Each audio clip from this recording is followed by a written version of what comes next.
చేయవేయటానికి సహాయం చేయండి. నీ శరీరం నీ రక్తం పాలు పొందిన యోగ్యత మాకు లేదు ప్రభా. అయినప్పటికీ నీ విశేషమైన కృపలో మమ్మల్ని ఈ రీతిగా ఉంచుతున్నందుకు నీకు స్తోత్రాలు ప్రభా. ఈ సమయాన్నంతటినీ ఆరాధన అంతటినీ మీరు జ్ఞాపకం చేసుకుని వచ్చిన నీ ప్రియులందరినీ మీరు దీవించి ఆశీర్వదించమని, మా మధ్యకు దాసుని నడిపించమని స్తుతించి ప్రార్థించి మా ప్రియ కుమారుడైన యేసుక్రీస్తు నామములో అడిగి వేడుకుంటున్నాము తండ్రి. అందరం కూర్చుందాం అండి, ప్రతి ఒక్కరు కూర్చుందాం.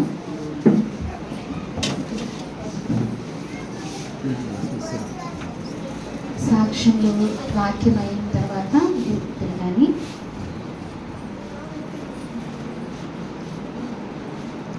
కొంచెం దాసులు వచ్చి ఉన్నారు.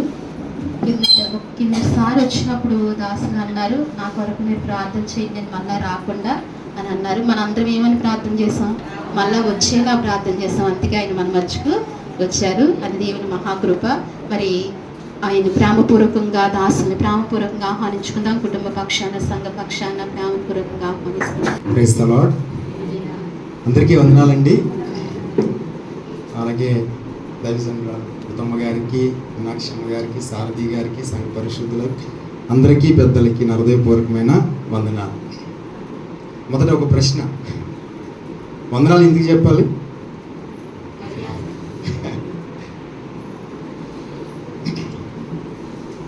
వందనాలు ఎందుకు చెప్పాలి అంటే, మనమేమి మామూలు మనుషులమైతే కాదు. ప్రార్థనలో మనం నీకు వందనాలు స్తోత్రాలు ప్రభువా అని అంటాం. వందనాలు ఎందుకు చెప్పాలంటే, మనం ఎవరైనా చెప్పనా, యేసుక్రీస్తును మోసుకుని తిరిగే ఆలయాలు, మనందరం దేవుని ఆలయమై ఉన్నాం. వందనాలు చెప్పేది మనకు కాదు, మనలో నివసించుచున్న యేసుక్రీస్తు ప్రభువుకి వందనాలు, ఆయనకి వందనాలు చెప్తాం. మీ దేహము ఆలయం, మీ దేహము దేవుని వలన మీకు అనుగ్రహింపబడి మీలోనున్న పరిశుద్ధాత్మకు ఆలయమై ఉన్నదని మీరు ఎరుగారా అంటే, మరి పరిశుద్ధాత్మ దేవానికి వందనాలు స్తోత్రాలు కృతజ్ఞతలు అని చెప్పే మనం ఒకరికొకరు వందనాలు ఎందుకు మస్ట్ ఖచ్చితంగా చెప్పాలి అంటే, మనం పరిశుద్ధాత్మ దేవుని ధరించిన వారు గనక. ఇప్పుడు సంఘాలు నడిపించేది పరిశుద్ధాత్మ దేవుడు. నేను వెళ్ళని ఎడల ఆదరణకర్త మీ వద్దకు రాడు, నేను వెళ్ళిన ఎడల ఆదరణకర్తను అనగా సత్యస్వరూపి అయిన ఆత్మ మీ వద్దకు పంపించేదను అంటారు యేసు ప్రభువు. ప్రతివాడు యేసుక్రీస్తు నామములో బాప్తిసం పొందినప్పుడు పరిశుద్ధాత్మను వరమును పొందుతారు అని చెప్తాడు. కాబట్టి మనం వందనాలు ఖచ్చితంగా చెప్తాం. ఎవరికైనా నేను అనుకుంటాను, నాకు ఎవరైనా వందనాలు చెప్తే ఇది నాకు కాదు, అది యేసు ప్రభు వారికి. దేవా నువ్వు ఉన్నావా, వందనము స్వీకరించావా, అసలు నేను నిన్ను మొయ్యగలుగుతున్నానా, అందరూ నాకు వందనాలు చెప్తున్నారు, నువ్వు నాలో వసించి ఉన్నావా లేదా అని అడుగుతాం కదా. మంచిది. మీ అందరికీ వందనాలు.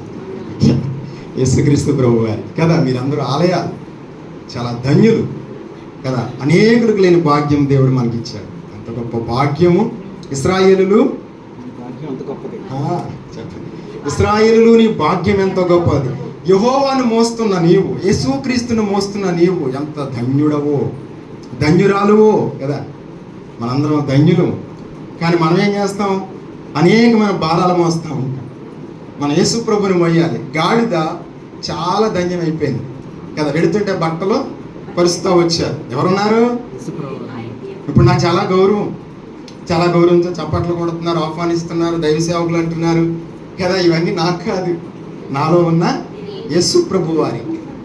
ఆయన ఉన్నాడో లేదో నాకు నేను పరీక్షించుకోవాలి, మీకు మీరు పరీక్షించుకోవాలి కదా. మంచిది. దేవుని వాక్యం నుండి వెళదాం.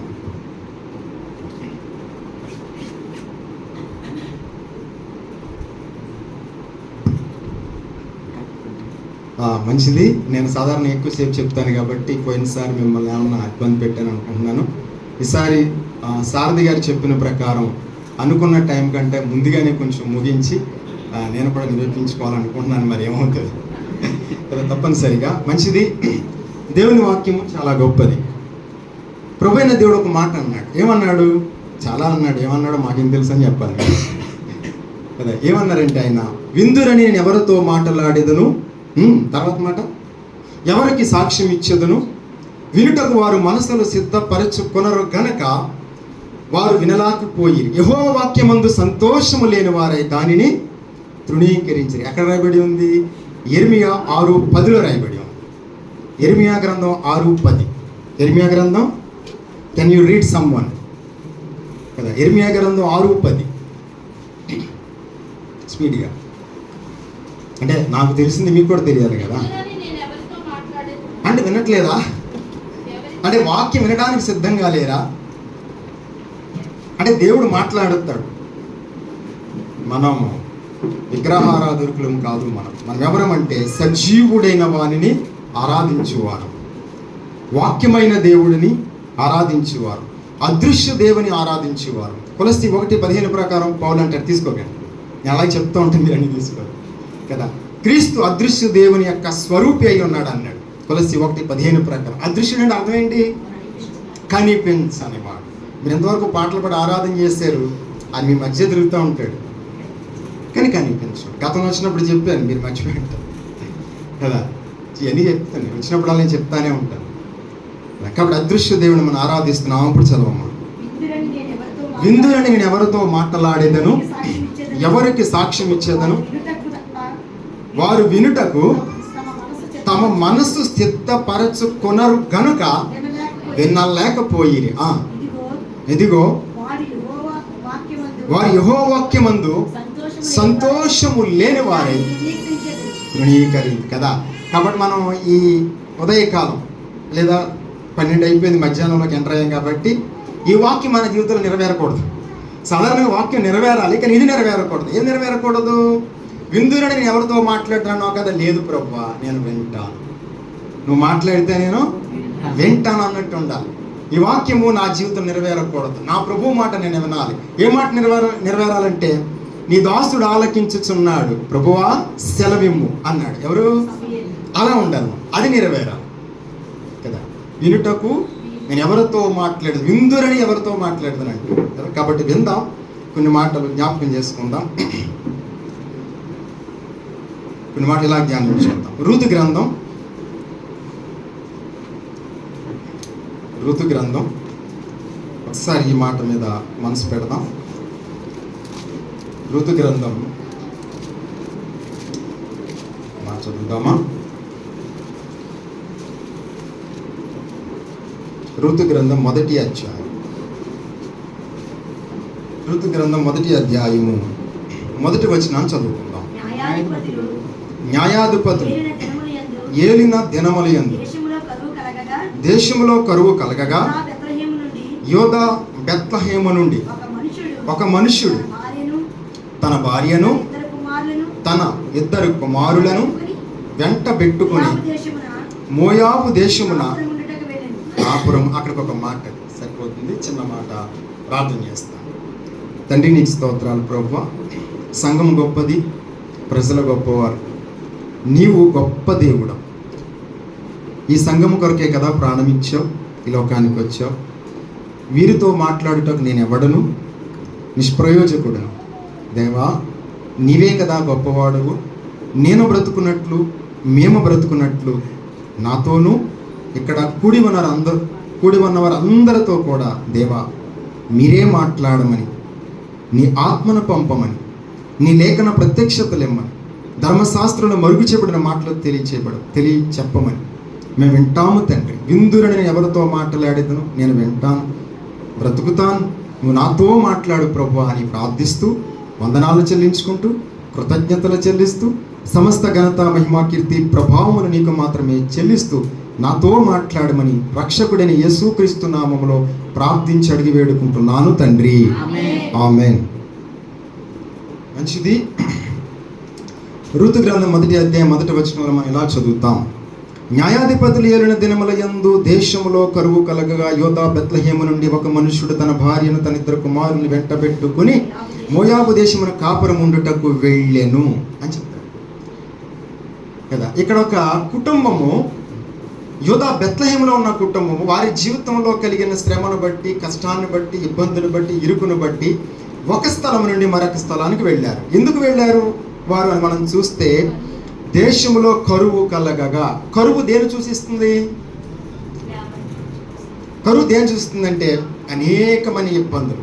ఒక మాట ఎలా అనుకుందాం, నేను ఆరోగ్యంగా ఉన్నాను, నా కడుపులో నొప్పి వచ్చింది అనుకోండి, దాని అర్థం ఏంటి? కరువు అన్నమాట. ఆరోగ్యం లేదు, ఆరోగ్య విషయంలో కరువు, కుటుంబాల అవసరతలు తీరల ధనం విషయంలో కరువు కదా. అనేకమైన కరువులు మనకు ఉంటాయి. కరువు అనగా, శ్రమ అనగా అనేక వాటితో నింపబడి ఉంటుంది. ఉదాహరణకి ఎండ అన్నాడు.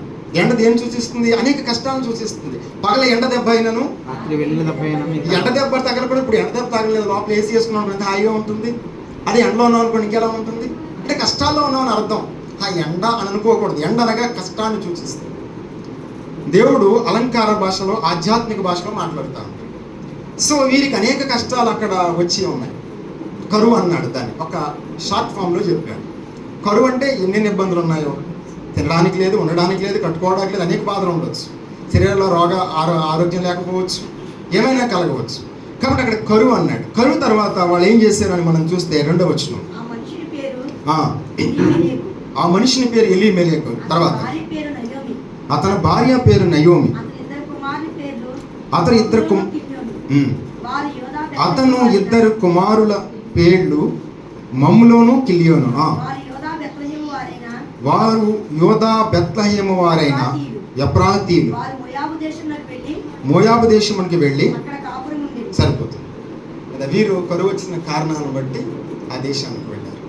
ఓకే, కొన్ని మాటలు ఇప్పుడు జ్ఞాపకం చేద్దాం. ఇది ఇలాగే ఉంచి దానియేలు గ్రంథం, మీరు ఈ వాక్యాన్ని జాగ్రత్తగా విని అనేక వచనాలు క్రోడీకరించిన తర్వాత, పోగు చేసిన తర్వాత ఆ వాక్య సారాంశాన్ని మీరు తీసుకోవాలి. బైబిల్ ఎలా చెప్పబడింది? నీ వాక్య సారాంశమే సత్యము అని చెప్పబడింది. 119వ కీర్తన 160వ వచనం ప్రకారం నీ వాక్య సారాంశము, ఒకసారి చదవండి. 119వ కీర్తన. ఇప్పుడు ఒక్కొక్కరు ఒక వాక్యం దగ్గర ఉండిపోండి. అందరూ అటు ఇటు తిప్పితే మీకు తిప్పలేరు కాబట్టి ఎవరెవరు ఎక్కడ చదివారో అక్కడ ఉండిపోయి మిగిలిన వాళ్ళు చదువుతూ ఉన్నారు. 119, 60, 160. నీ వాక్య సారాంశము సారాంశం అన్నాను. ఇప్పుడు మనం అనేక లేఖనాలు పోగు చేసి సారాంశాన్ని తీసుకురావాలి కదా, సరిపోతుందా? నీ వాక్య సారాంశము అంటే నాకు తెలుసు, మీకు తెలియాలని చూపించాను అంతే. అర్థమైందా? నేను చదువుతాను, ఇవన్నీ నా హృదయంలో ఉంటాయి, కానీ మీకు కూడా తెలియాలని చూపించాను. నీ వాక్య సారాంశము సత్యం అంటే. కాబట్టి అన్ని లేఖనాలు పోగు చేసుకున్న తర్వాత సారాంశం వస్తుంది, అది మనం తీసుకోవాలి. ఇది ఎలాగండి అని మీరు అంటే నేను అంటాను, ఉల్లిపాయ ఉంటే కూర అవుతుందా? కారం ఉంటే కూర అవుతుందా? నూనె ఉంటే కూర అవుతుందా? పచ్చిరకాయలు ఉంటే కూర అవుతుందా? నూనె ఉంటే కూర అవుతుందా? అన్నీ ఉంటే, గ్యాస్ అన్నీ ఉండాలి, పాత్రతో సహా. ఉదాహరణకి అందులో తిప్పే గరిట కూడా లేకపోతే కష్టమే. గరిట లేదనుకో, గరిట లేక చాలా ఇబ్బంది పడిపోతుంది. గరిట లేక వంట చేయమని చూద్దాం మా సహోదరులని కదా. 1 కేజీ మాసం తెచ్చి గరిట ఒకటి వంట చేయమనండి, ఎన్ని ఇబ్బందులు పడతారు. గరిట లేదు, అందుకే మొత్తం అడిగి ఉండిపోయింది, ఆ మధ్యలో అలాగే ఉండిపోయి పైది అలా ఉండిపోయింది అంటారు. గరిట కావాలి కలపట. సో అన్నీ కావాలన్నమాట. అన్నీ అయితేనే కూర అవుతుంది. గరిట లేకపోయినా అవుతుంది, గ్యాస్ లేకపోయినా అవుతుంది, పాత్ర లేకపోయినా అవుతుంది, ఏమి లేకపోయినా అవుతుంది. అన్నీ ఉండి ఉప్పు లేకపోతే, అన్నీ ఉండి ఉప్పు లేకపోతే మీరు లోకమునకు మనం ఉప్పు అంటే లోకంలో మనం లేకపోతే లోకం లేదా? అన్నీ ఉన్నాయి లోకంలో, కానీ మనం లేకపోతే ఏంటి ప్రయోజనము? లోకమునికి మీరు ఉప్పు అయి ఉన్నారు, మనం లేకపోతే లోకం ఉండదు. మీరు లేకపోతే లోకం ఉండదు, తీసేస్తాను. కానీ మీరు లోకంలో ఉంటారు, మిమ్మల్ని బట్టి లోకం ఉంటుంది. లోకం మిమ్మల్ని బట్టి నా వైపు చూడాలి, నా దగ్గరికి రావాలి, నన్ను తెలుసుకోవాలి అనేది దేవుని ఉద్దేశం. లోకమునికి మీరు ఉప్పు అయి ఉన్నారు. అన్నీ ఉన్నాయి వాళ్ళ దగ్గర, కానీ ఉప్పు లేదు. కాబట్టి మీరు ఉప్పు అయి ఉన్నారు. ఉరికినే చెప్పాలి. ఉప్పు అనగా లోకమునికి మీరు ఉప్పు అయి ఉన్నారు. వారికి అన్నీ తెలుసు, కానీ యేసు ప్రభు తెలియదు. దేవుని నీతి తెలియదు, న్యాయము తెలియదు, సత్యము తెలియదు, యథార్థత తెలియదు, పరిశుద్ధత తెలియదు, ఎలా ఉండాలో తెలియదు, దేన్ని ఆశ్రయించాలో దేన్ని ఆశ్రయించాలి వారికి ఏమీ తెలియదు. ఈ ఉప్పు అని చెప్తుంది, అన్నీ ఉన్నాయి కానీ ఉప్పు లేదు కదా. అందుకే మనం దేవారానికి ఉప్పు కదా, రాష్ట్రానికి ఉప్పు, మనంతా ఉప్పు. మన అన్నీ ఉన్నాయి, వాళ్ళ దగ్గర ఉప్పు లేదు పాపం. Okay, right. ఎక్కడ ఉన్నాం మనం? దానియేలు గ్రంథం. ఎక్కడ లేవండి, ఇక్కడే ఉన్నాం. మీరు ఏదో చెప్పుకుంటూ వెళ్ళిపోతుంది. మీరు వస్తే మాకు ఇదే తంట కదా. చూడండి, దానియేలు గ్రంథము కొన్ని మాటలు ప్రవక్త జ్ఞాని అయిన దానియేలు నుండి కొన్ని వచనాలు మనం నేర్చుకోవడానికి ప్రయత్నించాం. దానియేలు గ్రంథము 2వ అధ్యాయం అనుకుంటున్నాను. దానియేలు గ్రంథము 2వ అధ్యాయంలో నుండి ఒక మాట తీసుకుని ఆ తర్వాత మనం అలా నడుస్తూ రూతు గ్రంథంలోనికి వెళ్తాం. దానియేలు 2 మొదటి వచనం ఒకసారి చదివితే బాగుండును. నెబుకద్నెజరు ఏలుబడి యందు 2వ సంవత్సరమున కలలు కన్నాడటి దానియేలు. ఈ రాజు నెబుకద్నెజరు అనే రాజు దానియేలు ఉన్నటువంటి దినాలలో ఇతను కలలు కన్నాడు. ఇతను కలలు కని అక్కడ ఒక పని చేస్తూ వచ్చినాడు కదా. దానియేలు 2:1 మనం చూద్దాం. నెబుకద్నెజరు తన ఏలబడి యందు 2వ సంవత్సరమున కలలు కనెను. అందును గూర్చి ఆయన మనస్సు కలతపడగా. అంతే కదా, కలతుంటే మన నిద్ర పడుతుందా? మీకేమైనా శ్రమలు ఉన్నాయనుకోండి, ఇబ్బందులు ఉన్నాయి, నిద్ర పడుతుందా? లేదంటే నాకు ఎన్ని సమస్యలు హాయిగా నిద్రపోతానని చేసి ఆరోగ్యం లేదు, నిద్రపోతారు. మా ఇంట్లో అందరూ పడుకుంటారు. ఆ బలహీనమైన వ్యక్తి మాత్రం ఏంటి తెల్లారి ఉంటానంటావా, ఈ వ్యాధి తగ్గుద్ది అంటావా, అవుద్ది అంటావా, ఆపరేషన్ అవుద్ది అంటావా, కలవరాలు కదా. మనకేమో రోగాలతోనూ బాధలతోనూ ఆర్థికంగా ఇబ్బంది, నిద్ర పట్టదు. ఈయన కళలు వచ్చి నిద్ర పట్టట్లా, కళల వల్ల నిద్ర పట్టట్లేదు కదా. ఈయనకు కళ వచ్చింది, ఆ కళను బట్టి ఆయనకి నిద్రపోలేదు. తర్వాత మాట కాగా బ్రదర్ మీరు ఒక 10 నిమిషాలు ఉంటుండగా 10 నిమిషాలు ఉందని చెప్పండి, నేను వాక్యాన్ని తగ్గించుకుంటాను. ఓకే. దానియేలు 2:2 చదువుతున్నా. కాగా రాజు తనను కనిన కలను తెలియచెప్పుటకై శకునగాండ్రును గారడి విద్య గల వారిని మాంత్రికులను కల్దీయులను పిలువనంపుడని ఆజ్ఞ ఇయ్యగా వారు వచ్చి నిలిచిరు కదా. అంటే రాజు కాలంలో అలాంటి వాళ్ళందరూ ఉన్నారు. వాళ్ళందరినీ కలల భావం చెప్పమని పిలిచాడు. కానీ పాపం వీరికి ఏమీ తెలియదు. ఇప్పుడు మీరు ఈ లోకంలో మనం చూస్తాం, మనం లోకాన్ని వేరు చేశాడు. జ్యోతిష్కులు, మాంత్రికులు, రకరకాల వ్యక్తులు ఉన్నారు కదా. వాడు వచ్చి గుమ్మంకి ఎక్కడ కాదు అక్కడ పెట్టి, అక్కడ కాదు ఇక్కడ పెట్టి అంటే వాడు అంత డబ్బునోడైతే పొలగొట్టేస్తాడు, డబ్బు లేనోడు కూడా పొలగొట్టేస్తాడు. ఈ మధ్య కదా, అవి గుమ్మ ఇక్కడ వచ్చింటే ఇక్కడ రాకూడదు, ఇంకా హైట్ ఉండాలి, తక్కువ ఉండాలి, గేట్ పక్కన ఉండాలి, ఆ పక్కన అన్నీ తీసిపడాలి. కానీ విషయం ఏంటంటే చూద్దాం, దానియేలు గ్రంథం 2వ అధ్యాయం ముందుకు వెళ్దాం. తర్వాత మాట మనం చదువు అక్కడ చెప్పాము, చదవదు.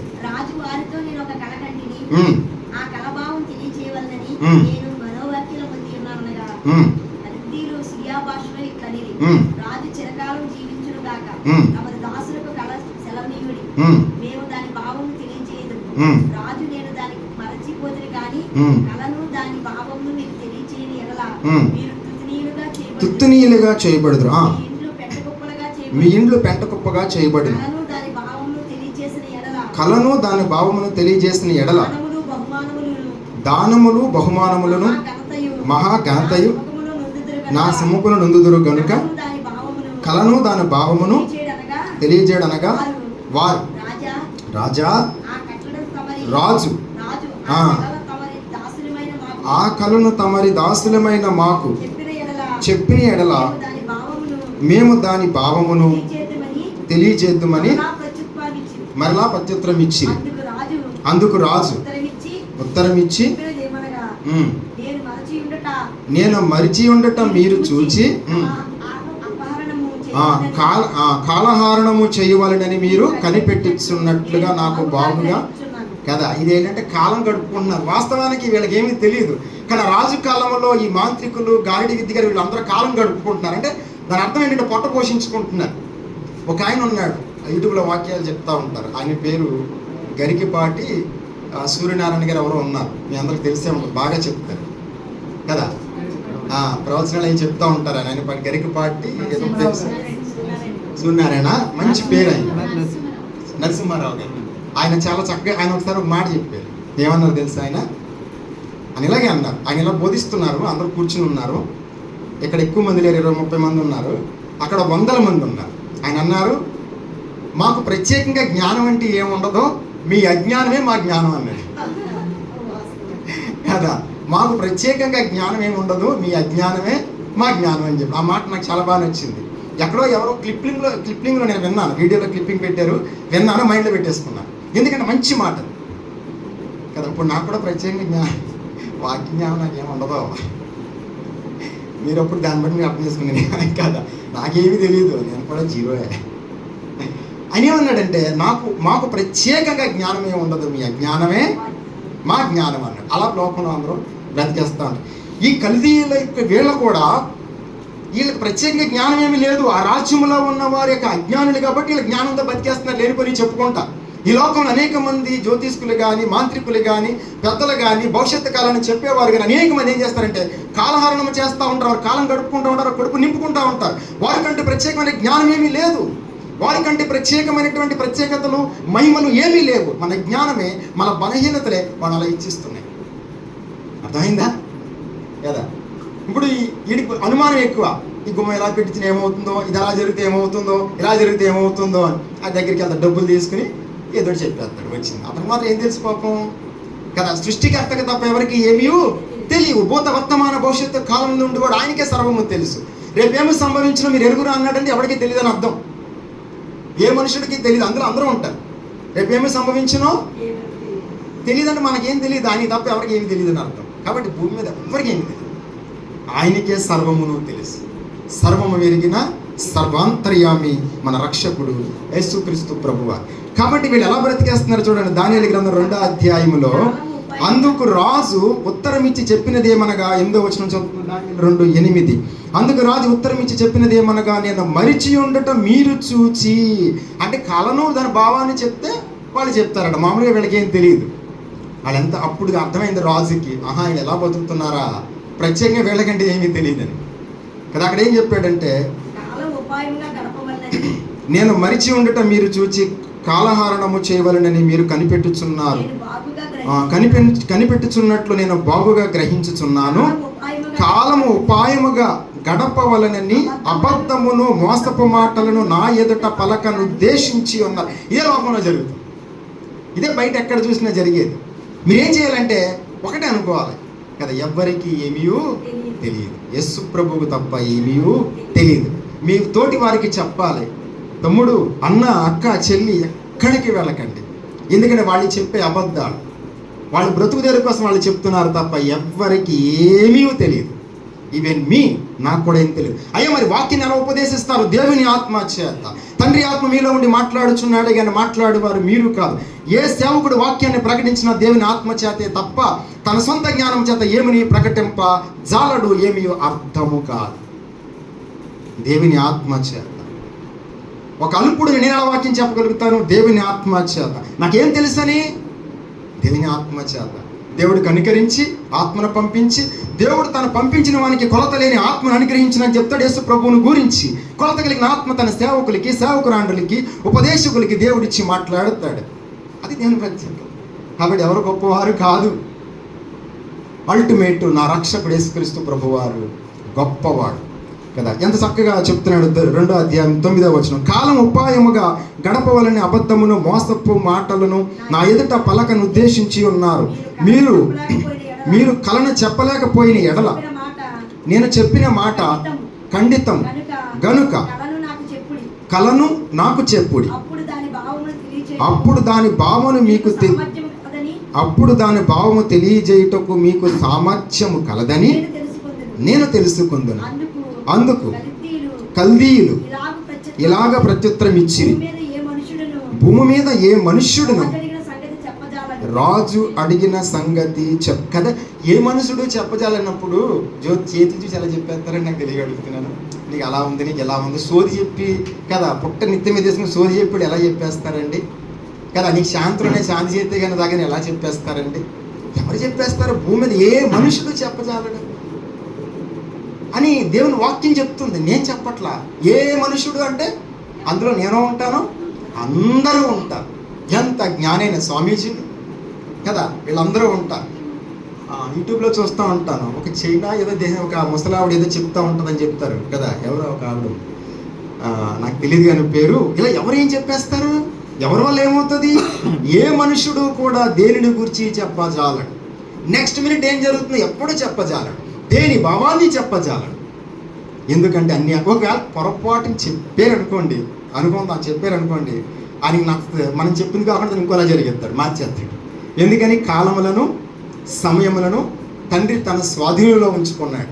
ఆయన కాలాన్ని మార్చేస్తాడు, పరిస్థితులని మార్చేస్తాడు. మనం ఏదైతే తలంచామో దానికి వ్యతిరేకంగా జరిగిస్తాడు. అందుకని మనకు వాక్యం ఏం చెప్పిందంటే, దేవా నీ చిత్తము జరుగునుగాక అని చెప్పమని. యాకోబు మనకి ఏం చెప్పాడు చెప్పనా? దేవుని చిత్తం అయితే మనం బ్రతికి ఇది అది అని చేతుమని చెప్పుకున్న వారు లారా అంటాడు యాకోబు పత్రిక 4వ అధ్యాయం 15-16 వచనాల దగ్గర కదా. దేవుని చిత్తం అయితే. కాబట్టి ఆయనే చేయాలన్నీ, మనం ఏమీ చేయలేం. సో నెక్స్ట్ వర్డ్ మనం చదువుతాం. ఏ చక్రవర్తియు అధికారియు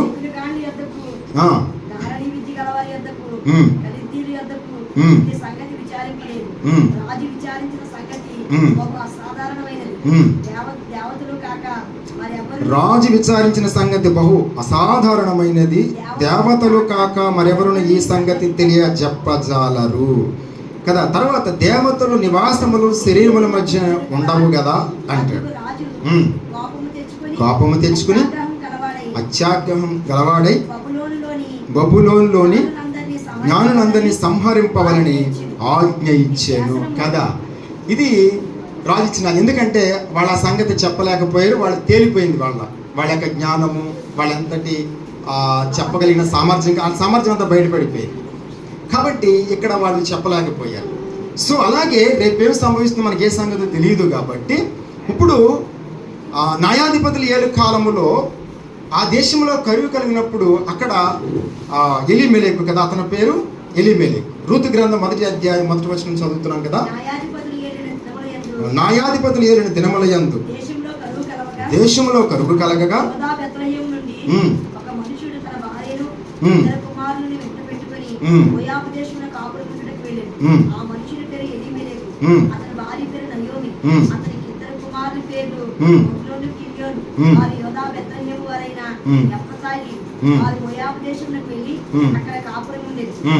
మూడవ వచనం, రూతు గ్రంథం 1వ అధ్యాయం 3వ వచనం చదువుతుంది.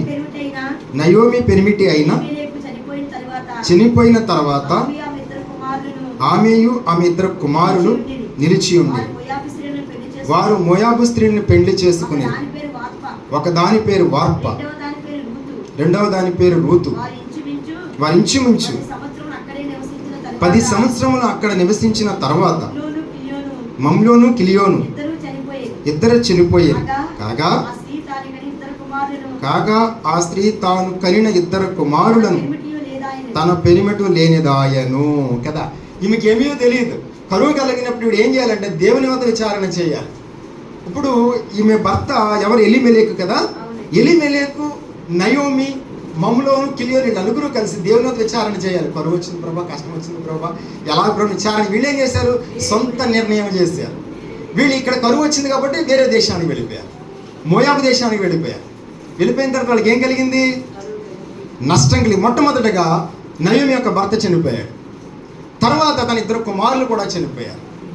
ఎంత నష్టం కలిగిందో చూసారా. ఎక్కడ చేయాలి విచారణ? దేవుడి సన్నిధిలో విచారించి దేవుడిని అడగాలి. ఎందుకని? ఇక్కడ కరువు ఉంది కదా, అక్కడ ఏం జరుగుతుందో దేవుడిని అడిగితే దేవుడు చెప్తాడు. అక్కడికి వెళ్ళాలా వద్దా, వెళ్ళనా ఇక్కడ ఉండనా ఏంటని దేవుడిని అడగాలి. దేవుడిని అడగిన కారణాన్ని బట్టి, సొంత నిర్ణయం తీసుకున్న కారణాన్ని బట్టి ఆ మోయాబు దేశం వెళ్ళిన తర్వాత అక్కడ ఎలీమెలెకు కదా, ఎలీమెలెకు చనిపోయాడు. తర్వాత తన 2 కుమారులు కూడా చనిపోయారు. తను ఎంత నష్టం తెచ్చుకుందో చూడండి. ఎప్పుడైనా సరే దేవుని వద్ద విచారణ చేయాలి మనం. దావీదు ప్రతిదానికి దేవుని వద్ద విచారణ చేస్తాడు కదా. చూడండి, సమూయేలు గ్రంథము 2వ సమూయేలు గ్రంథము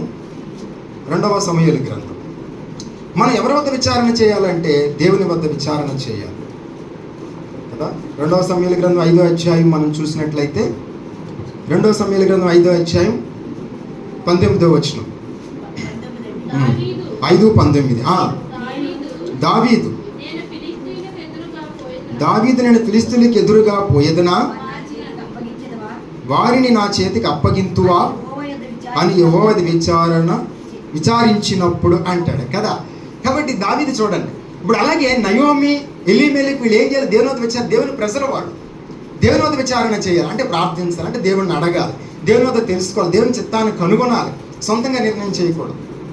వెళ్ళిపోయిన తర్వాత ఎలీమెలెకు చనిపోయాడు. 2 కుమారులు కూడా చనిపోయి, తన పెనిమిటి 2 కుమారులు చనిపోయి ఏమీ లేనిదైంది అయిపోయింది. ఎవరు? నయోమి కదా. ఎందుకంటే దేవుని వద్ద విచారణ చేయని కారణాన్ని బట్టి. దేవుడికి మాత్రమే సమస్తం తెలుసు. ఇక్కడ 19వ వచనంలో దావీదు ఏమని అడుగుతున్నాడంటే, 18 చదివితే, ఫిలిష్తీయులు దండెత్తి వచ్చి రెఫాయిము లోయలో వ్యాపింపగా దావీదు నేను ఫిలిష్తీయులకు ఎదురుగా పోయేదనా అని వారిని నా చేతికి అప్పగింతువా అని యెహోవా యొద్ద విచారించినప్పుడు, పొమ్ము, నిస్సందేహముగా వారిని నీ చేతికి అప్పగించుదనని యెహోవా సెలవిచ్చాను. ఇది మాట. ఒకవేళ ఆ ఎలీమెలెకు ఇలా అడుగుంటే కనుక ఖచ్చితంగా భూమి మీద ఉండేవాడు. అతని కుమారులు కూడా నష్టపోయి ఉండేవాడు కాదు. దేవుని వద్ద విచారణ చేయని కారణాన్ని బట్టి, సొంతంగా నిర్ణయం చేసిన కారణాన్ని బట్టి వాళ్ళు ఏమేరంటే చనిపోతూ వచ్చారు కదా. తర్వాత మనం ఆయన మరలా ఇక్కడ విచారణ చేస్తాడు. చూడండి 22వ వచనం, 5:22. ఫిలిస్తీన్లు మరలా వచ్చి రెఫాయిం లోయలో వ్యాపింపగా దావీదు యెహోవా యొద్ద విచారణ చేసింది. అందుకు యెహోవా నీవు వెళ్ళవద్దు కదా. అక్కడ ఒక మాట, వెళ్ళవద్దు. ఇప్పుడు ఎలీమెలెకు అడుగుంటే ఏం చెప్పేవాడు? వెళ్ళొద్దని చెప్పేవాడు. వెళ్ళొద్దు, రెండు మాటలు ఇక్కడ కనబడుతున్నాయి. ఒక సందర్భంలో వెళ్ళమని చెప్పాడు, రెండో సార్లు వెళ్ళొద్దని చెప్పాడు. కాబట్టి దేవుని మీద ఆధారపడటం నేర్చుకోవాలి. సొంత జ్ఞానాన్ని ఎక్కడ ఉపయోగించడానికి వీలు లేదు. కాబట్టి భవిష్యత్తు కాలం ఎరిగిన వాడు ఆయన తప్ప మరి ఎవరునూ కూడా లేరు. ఆయనకే సమస్తము తెలుసు. ఈ మాట కల్దీయులకి, గారడీకి దిగలిగిన అందరికీ అర్థమైంది. భూమి మీద ఉన్న ఏ మనుషుడు చెప్పజాలడట ఆ కళను, కళ భావాన్ని కూడా వాళ్ళు చెప్పారు. ఈనాడు లోకంలో ఉన్న వాళ్ళందరూ అలాంటి వాళ్ళు, ఎవరికి ఏమీ తెలియదు కదా. కాబట్టి దావీదు వలె మనం కూడా ఉండాలి, దేవుని వద్ద విచారణ చేయాలి. అలా విచారణ చేసినప్పుడు మనం విజయం కలుగుతుంది. తర్వాత మనం ఇంకా కొన్ని మాటలు జ్ఞాపకం చేసుకుందాం. చూద్దాం యెషయా గ్రంథము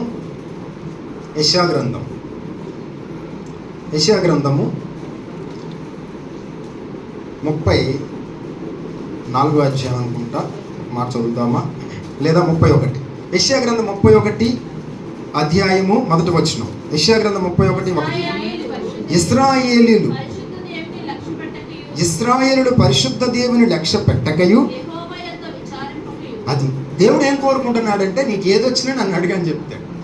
అడుగుడి మీకు ఇవ్వబడును, వెతకుడి మీకు దొరుకును, తట్టుడి మీకు తీయబడును అని చెప్పాడు. కాబట్టి అడగాలి ఏదైనా.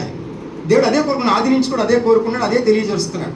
ఇక్కడ 31వ అధ్యాయం 1వ వచనం, ఇశ్రాయేలులు పరిశుద్ధ దేవుని లక్ష్య పెట్టకయు, యెహోవా యొద్ద విచారింపకయు, సహాయము నిమిత్తం ఐగుప్తుకు వెడుచు గుర్రములను ఆధారము చేసుకుని వారి రథముల విస్తారములనియు రౌతుల బలాజ్యులనియు.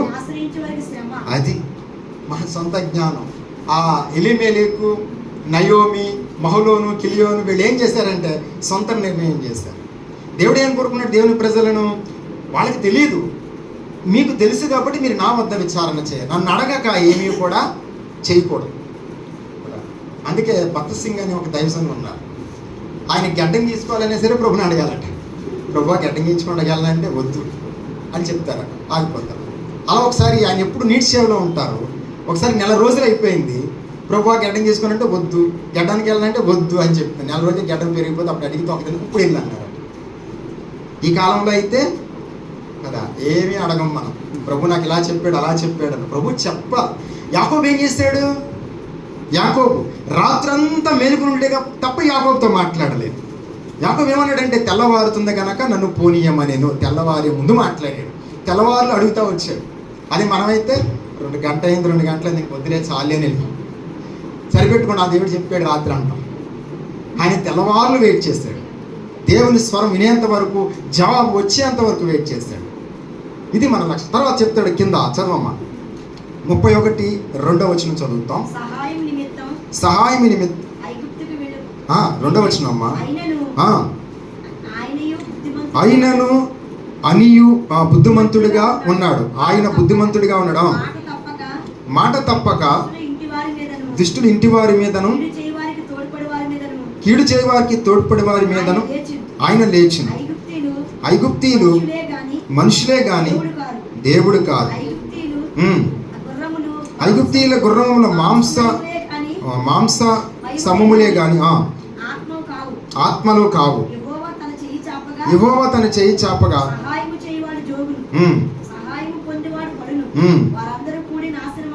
కదా. ఇది అందుకని ఆయన సెలవు లేక భూమి మీద ఏమీ జరగదు. మనకి ఎవడైనా సహాయం దేవుడి చిత్తం లేకుండా విచారించకుండా వెళ్ళినా, నిజానికి ఎవడైనా సహాయం చేయడానికి వచ్చినా ఆడు పడిపోతాడు. అప్పుడు దాకా చేస్తానంటాడు, ఆ తర్వాత ఆడు పడిపోతాడు. సహాయం పొందేవాడు పడిపోతాడు. వీరు ఏం చేస్తారంటే, యోధా బెత్లెహేంలో కరువు వచ్చిందని మోయాబు దేశానికి వెళ్ళిపోయారు కదా.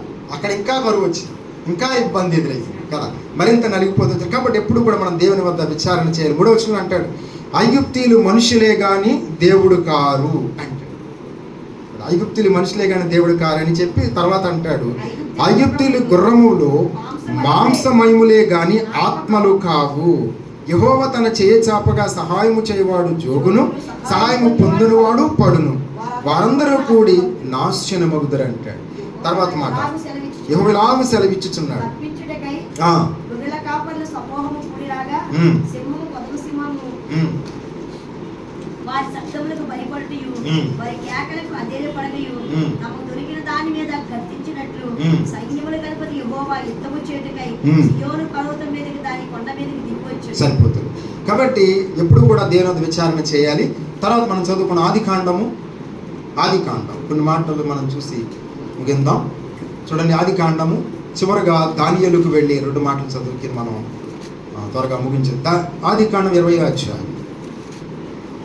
ఆదికాండం 20వ అధ్యాయంలో ఒకసారి మనం ఈ మాట చదువుతాం, లేదా ఆదికాండము 19వ అధ్యాయం. ఆదికాండము 19వ అధ్యాయము 30వ వచనం కానీ చదువుకుందాం. లోతు సోయరులో నివసించుటకు భయపడి తన 2 కుమార్తెలతో కూడా సోయరు నుండి పోయి ఆ పర్వతమును నివసించెను. అతడును అతని 2 కుమార్తెలను ఒక గుహలో నివసించిరి. అట్లుండగా అక్క తన చెల్లితో, మన తండ్రి ముసలివాడు సర్వలోక మర్యాద చొప్పున మనతో పోవుటకు లోకములో ఏ పురుషుడును లేడు కదా. ఏ పురుషుడు లేడంట. సర్వలోక మర్యాద అంటే ఒక స్త్రీ వేరే వ్యక్తిని వివాహం చేసుకోవాలి, అది సర్వలోక మర్యాద. కాబట్టి ఆ సొదొమ గొమొర్రా పట్టణం అంతా నాశనం అయిపోయింది, అక్కడ ఎవరు లేరు. లోతు అతను 2 కుమారులు మాత్రం దేవుడు తప్పించాడు కనుక ఆ సమయంలో వారు ఒక నిర్ణయాన్ని చేశారు. ఎవరు అంటే లోతు యొక్క 2 కుమార్తెలు. అప్పుడు మాట్లాడుతుంది కదా ఆమె 32వ వచనంలో, మన తండ్రికి ద్రాక్షారసము త్రాగించి అతనితో శయనించి మన తండ్రి వలన సంతానము కలగజేసుకుందము రమ్మని చెప్పాను. అక్క చెల్లెలతో చెప్తుంది. 31లో అంటాడు, అట్లుండగా అక్క తన చెల్లెలతో అంటాడు. అంటే అక్క చెల్లెలతో ఇలా చెప్తుంది, మనకు సంతానం లేదు, మనం ఎలాగ ముసలోళ్ళు అయిపోతాము, మరి ఏంటి మన పరిస్థితి, మనకంటూ సంతానం ఉండాలి కదా. కాబట్టి మనం ఏం చేద్దామంటే ఇలాగ చేద్దాం, మన తండ్రికి ద్రాక్షారసం అంటే లోతుకి ద్రాక్షారసం త్రాగించి అతనితో సైనిద్దాం. ఒక ఐడియా ఇచ్చింది. పనికిమాలిన సలహా, పనికిమాలి సొంత నిర్ణయం. అక్కడ ఎలిమెలెకు కూడా ఏం చేశాడంటే, నయమితి ఏం చెప్పాలి, మనం అక్కడికి వెళ్ళొద్దు, మోయాబు దేశానికి మనం ఇక్కడే ఉందాం, దేవుని అడుగుదాము, మనం పుట్టించినవాడు, రక్షించినవాడు, కాపాడినవాడు, నిర్మించినవాడు పోషించకపోనా అని చెప్పాలి. కానీ అలా చెప్పకుండా అంటే అనుకున్నారు, సై అంటే సై అనుకున్నారు, వెళ్ళిపోయారు. వాడు వెళ్ళిపోయిన తర్వాత ఎలిమెలెకు చనిపోయారు. మహలోనికి 2 కుమారులు కూడా చనిపోయారు. ఇది సొంత నిర్ణయాలు. సొంత నిర్ణయాలు మనకు కలిగే నష్టాన్ని మనం తెలుసుకుంటున్నాం, అది అంతకన్నా ఏం కాదు. తర్వాత 33 19:33 ఆదికాండం. ఆ రాత్రి వారు తమ తండ్రికి ద్రాక్షారసము త్రాగించిన తర్వాత అతని పెద్ద కుమార్తె లోపలికి వెళ్ళి తన తండ్రితో శయనించాను. కానీ ఆమె ఎప్పుడు శయనించునో, ఎప్పుడు లేచిపోయానో అతనికి తెలియలేదు. మరునాడు అక్క తన చెల్లిని చూచి, నిన్నటి రాత్రి నా తండ్రితో నేను శయనించింది. ఈ రాత్రి అతనికి ద్రాక్షారసము త్రాగించిన తర్వాత నువ్వు లోపలికి వెళ్ళి అతనితో శయనించుము. అలాగున మన తండ్రి వలన సంతానము కలగజేసుకుందామని చెప్పు. ఇప్పుడు వీళ్ళిద్దరు అక్క చెల్లెలిద్దరు దేవుడిని అడుగుంటే దేవుడు మార్గం చూపించేవాడు. ఎందుకంటే దేవుడు గర్భాన్ని ఇచ్చేవాడు. గర్భఫలం యెహోవా ఇచ్చు బహుమానం, నీతి గల జనాన్ని ఇచ్చి ఉండేవాడు దేవుడిని అడిగితే. కానీ వీళ్ళు ఏం చేశారంటే శాపగ్రస్తమైన జనాన్ని తీసుకొచ్చారు సొంత జ్ఞానము చేత. కల్దీయుల ఆ బబులోని సామ్రాజ్యంలో వాడికి ఏమీ తెలియదు. సొంత జ్ఞానాన్ని ఉపయోగించి రాజుకి అక్కడ ఉన్న ప్రజలకి మాయ మాటలు చెప్పి కాలం గడుపుతూ వచ్చారు, బ్రతుకుతూ వచ్చారు. వాళ్ళు ఒక సమయం వచ్చింది, వాళ్ళు దొరికిపోయారు. అలాగే దేవుడి వద్ద విచారణ చేయకుండా ఏ పని చేసినా ఒక సమయాన్ని మనం కూడా దొరికిపోతాం, లోకం కూడా దొరికిపోతుంది, అందరూ దొరికిపోతారు. యెహోవా యొక్క ఆలోచన స్థిరమైనది, సదాకాలము నిలిచినది. 33వ కీర్తనలో చెప్తాడు ఈ మాట, తీసుకోకండి కదా. తర్వాత మనం చదువుకుందాం అక్కడ 35వ వచనం. అప్పుడు ఆ చిన్నది లేచి అతనితో శయనించును. ఆమె ఎప్పుడు శయనించునో లేచిపోను అతను తెలియలేదు. ఉమ్. అలాగనే లోతు యొక్క ఇద్దరు కుమార్తెలు ఉమ్. తమ తండ్రి వల్ల గర్భవతులైతిరి. ఉమ్. వారిలో పెద్దది కుమారునికని వానికి మొయాబును పేరు పెట్టారు. ఉమ్. అతను నేటి వరకు మొయాబీలకు మూల పురుషుడిగా ఇక్కడ మనం ఎందుకు వచ్చామంటే, ఇప్పుడు ఈ సంతానం ఎక్కడి నుంచి వచ్చింది అంటే లోతు దగ్గర నుంచి వచ్చింది. లోతు యొక్క ఇద్దరు కుమార్తెలు దేవుని వద్ద విచారణ చేయకుండా తండ్రితో సేవించిన కారణాన్ని బట్టి అది శాపగ్రస్తమైనది. ఇప్పుడు ఎలీమెలెకు ఎందుకు చనిపోయాడు, మహలోనికీలను ఎందుకు చనిపోయారంటే యోధా దేశం ఆశీర్వదింపబడింది, బెత్లెహేము ఆశీర్వదింపబడింది. వారు అక్కడి నుంచి మోయాబు దేశానికి వెళ్ళారు. మోయాబు దేశం ఎలాంటిదంటే శాపగ్రస్తమైనది. శాపగ్రస్తమైన దేశం. మనం కూడా ఈ లోకంలోనికి వెళితే లోకం వైపు చూస్తే, అందుకే యోహాను అన్నాడు, లోకమునైనను లోకములో ఉన్న వాటిని ప్రేమింపకుడి అని చెప్పాడు. ఈ లోక నటన గతించిపోవచ్చున్నదని పౌలు చెప్పాడు. లోకం ఉన్నదంతా ఇవి శరీరాశయు నేత్రాశయు జీవపు డంబము, అవి తండ్రి వలన పుట్టినవి కాదు అని యోహాను చెప్పాడు కదా. దానివల్ల ఎంత నష్టం అన్నమాట. ఇప్పుడు ఈమె దేవుడిని అడుగుంటే చక్కటి సంతానాన్ని ఇచ్చి నీతి గల జనాన్ని ఇచ్చి ఉండే. కాబట్టి అక్కడ మనం చదువుతాం 37 వారిలో పెద్దది కుమారుని కానీ మోయాబు అని పేరు పెట్టారు. ఈ మోయాబు దేశమే వాళ్ళు వెళ్ళారు. ఇక్కడికి ఎందుకు వచ్చామంటే దీని లింక్ ఎక్కడ ఉందంటే రూతు గ్రంథం 1వ అధ్యాయం 1వ వచనం కాంట మనం చదివిన లేఖనాలలో ఇక్కడ రూతు ఎక్కడ ఉందంటే ఆది కాండము 19వ అధ్యాయం దాని ఆన్సర్. మోయాబు దేశం వెళ్ళిన తర్వాత వారికి ఎందుకు నష్టం కలిగింది అంటే మోయాబు శాపగ్రస్తమైనది. దేవుని చిత్తానుసారంగా వచ్చింది కాదది, దేవుడు అనుగ్రహించిన గర్భము కాదది. వారి దేవుడు అది విచారణ చేయకుండా అక్కచెల్లెలిద్దరూ తండ్రితో సేవించారు. అది దేవుని దృష్టికి విరోధమైనది. అందుకే వాళ్ళు చనిపోయారు. అందుకని ఏది పడితే అది మనం చేయకూడదు. మన ఆలోచనలు చాలా జాగ్రత్తగా దేవునికి అనుకూలముగా. దావీదు ఏమన్నాడంటే, నా చిత్తానుసారమైన మనసు గల ఒకరిని కనుగొంటిని. దేవుని ఆలోచన మన ఆలోచన సరిపోవాలి. సరిపోకపోతే ఎలాంటి నష్టాలే కదా. ఆ దేశానికి వెళ్ళిన తర్వాత మీకు అర్థమైంది కదా, ముందుకు వెళ్ళిపోతారు, మన టైం అయిపోతుంది కదా. అర్థమైందా విషయం? అర్థమైందా? మనం ఎక్కడి నుంచి ఇక్కడ ఎందుకు వచ్చాము? వాళ్ళు మోయాబు దేశం వెళ్ళారు. మోయాబీలు ఎలా వచ్చారో చెప్పడానికి ఆదికాండం 19వ అధ్యాయం 30వ వచనం కానీ మీకు చదివించాను. మోయాబులు ఎవరు, మోయాబు దేశం వెళ్ళిన తర్వాత ఎందుకు వారికి నష్టం కలిగింది, ఎలీమెలెకు ఎందుకు చనిపోయాడు, మహలోను ఎందుకు చనిపోయాడు, కిలోని ఎందుకు చనిపోయాడు, నయోమి యొక్క ఇద్దరు కుమారులు ఎందుకు చనిపోయారో చెప్పడానికి ఎక్కడికి రావాల్సి వచ్చింది. వారు యెహోవా వద్ద విచారణ చేయాలి. దావీదు యెహోవా వద్ద విచారణ చేశాడు. ఒక సందర్భంలో వెళ్ళమని చెప్పాడు, మరొక సందర్భంలో వద్దని చెప్పాడు. దేవుని వద్దాడు. మన దేవుని ప్రజలం, మన దేవుడు చాలా గొప్పవాడు. ఇవన్నీ జరిగించాడు ఎందుకంటే ఎప్పుడైనా మనం అలా చేస్తామని, మనకి జ్ఞానాన్ని బోధించడానికి కదా. ఇక్కడ అర్థమైనట్లయితే మనం ముందుకు వెళ్ళిపోతాం. ఆదికాండం 19వ అధ్యాయం వచనాలు గుర్తుపెట్టుకోండి. 37వ వచనం, వారిలో పెద్దది కుమారుని కని వారికి మోయాబు అని పేరు పెట్టాను. అతను నేటి వరకు మోయాబులకు మూల పురుషుడిగా ఎంచబడి ఋతు గ్రంథంలోకి వచ్చాడు. ఋతు గ్రంథం 1వ అధ్యాయము, ఋతు గ్రంథం 1వ అధ్యాయానికి దానికి లింక్ అనమాట. ఆ మాట తెలియాలంటే అక్కడికి వెళ్ళాల్సి వచ్చింది. తర్వాత మనం చూద్దాం రూతు గ్రంథము 1వ అధ్యాయం కదా మనం చదువుతున్నాం. ఒకసారి నేను కూడా తీసుకునివ్వండి. రూతు గ్రంథం 1వ అధ్యాయంలో ఈ మాట చదువుతాం. ఎన్నో మాట చదువుదామంటే 6వ వచనం చదువుదాం. వారికి ఆహారం ఇచ్చి యెహోవా తన జనుని దర్శించెనని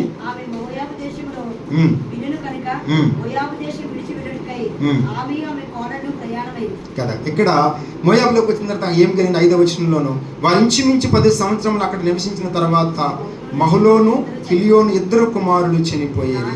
కాగా ఆ స్త్రీ తాను కనిన ఇద్దరు కుమారులను తన పెనిమిటి లేని దాయారు.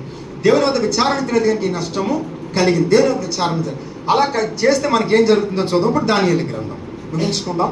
నేను స్పీడ్గా వెళ్తున్నాను, త్వరగా ముగించేద్దాం. దానియేలు గ్రంథంలోకి వచ్చేయండి. దానియేలు గ్రంథంలో మనం ఏం చదువుతున్నామో 2 మాటలు మనం నేర్చుకుని ముగించుకుందాం. దానియేలు గ్రంథము 2వ అధ్యాయం 2వ అధ్యాయము 9వ వచనం, కాలం ఉపాయముగా గడపవలనని అబద్ధమును మోసపు మాటలు నా ఎదుట పలకను ఉద్దేశించి ఉన్నారు అంటే ఇలాంటి వాళ్ళందరూ లోకంలో ఉంటారు. అందుకే ఎవరి సలహాలు ఎవరి సూచనలు మనం తీసుకోవాలి. దేవుని యొక్క ఉన్నతమైన సలహాలు మనం తీసుకోవాలి. తర్వాత మనం చూస్తాం 11వ వచనం, రాజు విచారించిన సంగతి బహు అసాధారణమైనది, దేవతలు కాక మరెవరు ఈ సంగతి తెలియజెప్పజాలరు. ఉండవు కదా అంటాడా.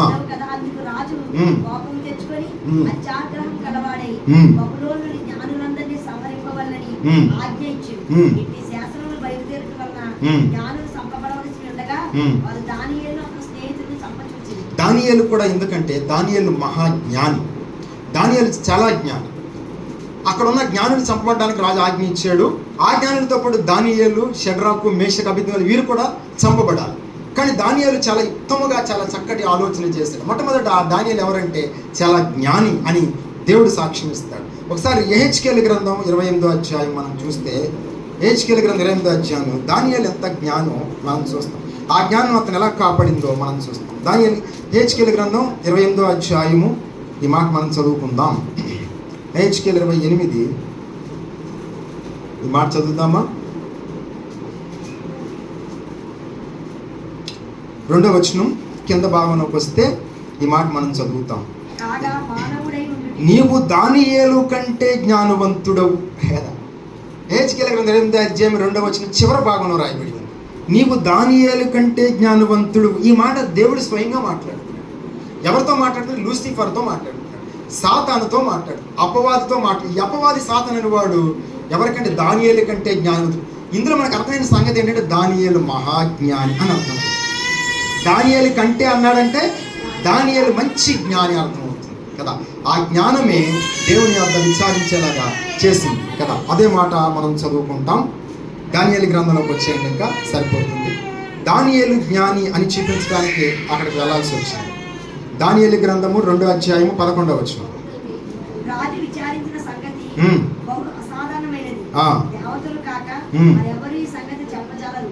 దేవతల నివాసములు శరీరం మధ్య మరియు రాజు బాబును తెచ్చుకొని అత్యాగ్రహం కలవాడై బహులోని జ్ఞానులందరినీ సంహరించవాలని ఆజ్ఞయించి 13వ వచనం.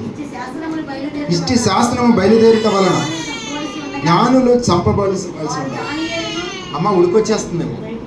ఉడికొచ్చేసి బాగా చెమట ఇబ్బంది, గాలి అది రాక ఇబ్బంది పడుతుంది చూడమ్మా. ఎందుకంటే ఉడుకు కదా, మనం తట్టుకుంటాం. ముగించుకుందాం. చూడండి 13వ వచనం. ఇట్టి శాస్త్రం బయలుదేరట వలన జ్ఞానులు చంపబడవలసి ఉండగా వారు దానియేలును, నేనే చదువుతానమ్మా, దానియేలును అతని స్నేహితులను చంపజూచిరి. తర్వాత 14వ వచనం. అప్పుడు దానియేలు బబులోను లేని జ్ఞానులను చంపుటకై బయలుదేరిన రాజదేహ సంరక్షకుల అధిపతియగు అర్యోకు దగ్గరకు పోయి జ్ఞానయుక్తముగా మనవచ్చి. జ్ఞానయుక్తముగా, అందుకని దానియేలు జ్ఞానం అంట. కాబట్టి మనం చేసి ఎలాగా దానియేలు జ్ఞానంతో ప్రవర్తిస్తున్నాడు. తర్వాత మాట 15వ వచనం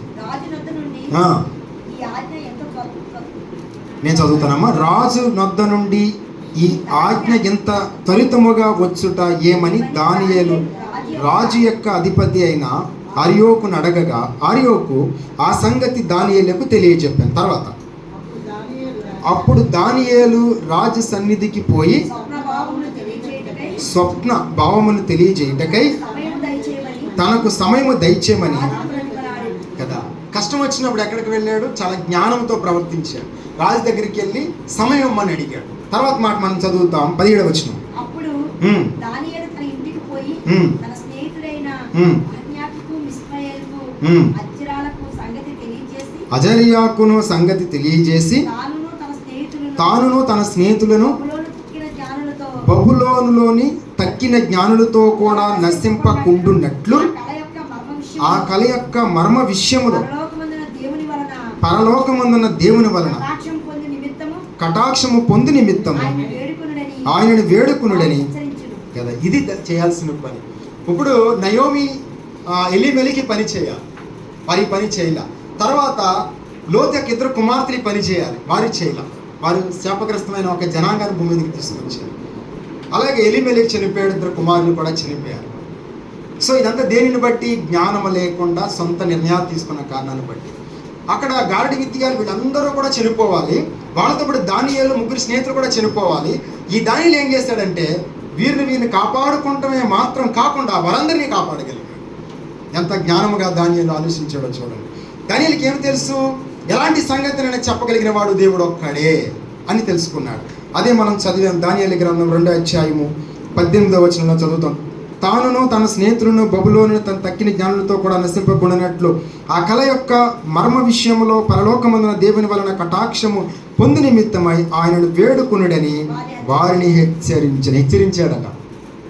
అంటే రాత్రి అంతా ఏం చేస్తారు? వాళ్ళు ప్రార్థన చేస్తారు. తర్వాత 19 అంతటా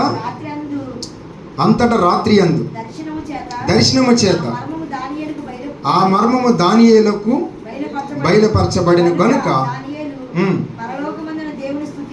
దేవుని వలన బయలుపరచబడి. వారు ఏం చెప్పలేకపోయారు. ఎవరు? గారడి విద్య గలవారు, మాంత్రికులు, వారు ఎవరు ఏం చెప్పలేకపోయారు. కానీ దానియేలు చెప్పగలిగాడు. తర్వాత మనం చూద్దాం 21వ వచనం. ఆయన కాలములను, ఆయన దానియేలు గ్రంథం 2:21 చదువుతున్నాం. ఆయన కాలములను సమయములను మార్చివాడయ్యుండి రాజులను త్రోసివేయుచు నియమించుచు ఉన్నవాడును, వివేకులకు వివేకమును, జ్ఞానులకు జ్ఞానమును అనుగ్రహించేవాడునై ఉన్నాడు. కానీ సర్వం అన్ని ఈయన ఇచ్చేవాడు. అందుకే భూమి మీద ఎవరికి ఏమీ తెలియదు. ఆ గారడి విద్య గల వారికి వాళ్ళకి ఏమీ తెలియదు అనమాట. భూమి మీద మనకు కనబడతారు, వాళ్ళు ఇక్కడే కనబడతారు. వాళ్ళు ఎవరంటే 27వ వచనం. దానియేలు 2:27. జాగ్రత్తగా మెల్లగా చదవము, అందరికి అర్థమయ్యేలాగా. దానియేలు రాజు సముఖములో ఇలాగ ప్రత్యుత్తరం ఇచ్చాను. రాజు అడిగిన ఈ మర్మమును, అలా కదమ్మా, జ్ఞానులైనను గారడి విద్య గలవారైనను శకునుగాండునైనను జ్యోతిష్కులైనను తెలియజెప్పజాలరు. భూమి మీద ఎవ్వడు చెప్పలేడు.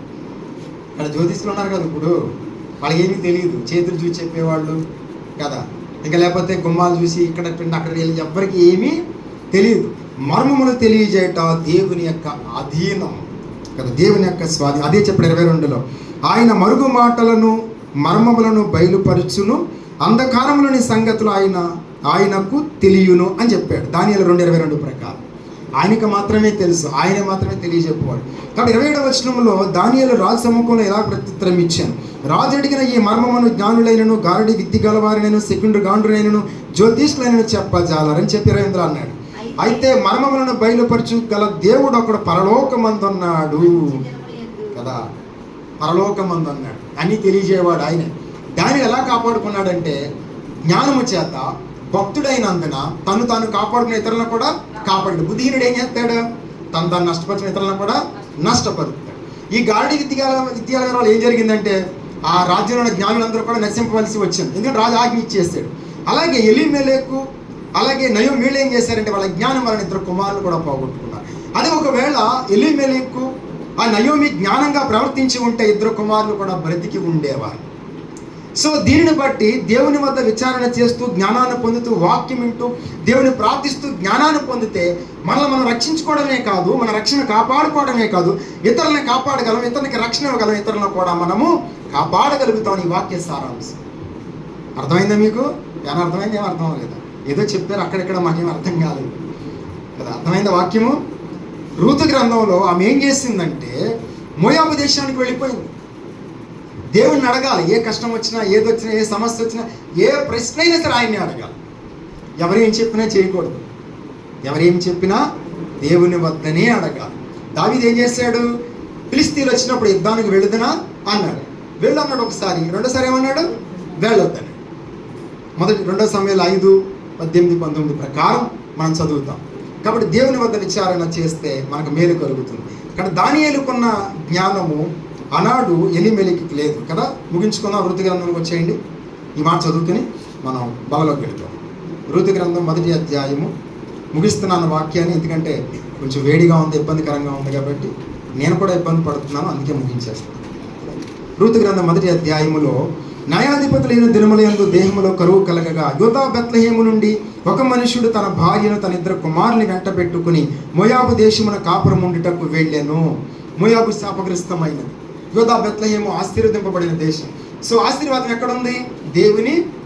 దేవుని సంఘములో. ఇక్కడ ఆహారం ఉంది, ఇక్కడే క్షేమం, ఇక్కడే నెమ్మది, ఇక్కడే ఆశీర్వాదం. అదే చెప్పింది నయోమి చెప్పింది. ఎక్కడ చెప్పిందంటే చూడండి, ఎన్నో వచనం అంటే ఈ మాట చదువుతాం. 7వ వచనం అనుకుంటా. 7వ వచనం 1:7. అప్పుడు ఆమె ఉన్న స్థలము నుండి ఆమెతో కూడా తన 2 కోడళ్లను బయలుదేరి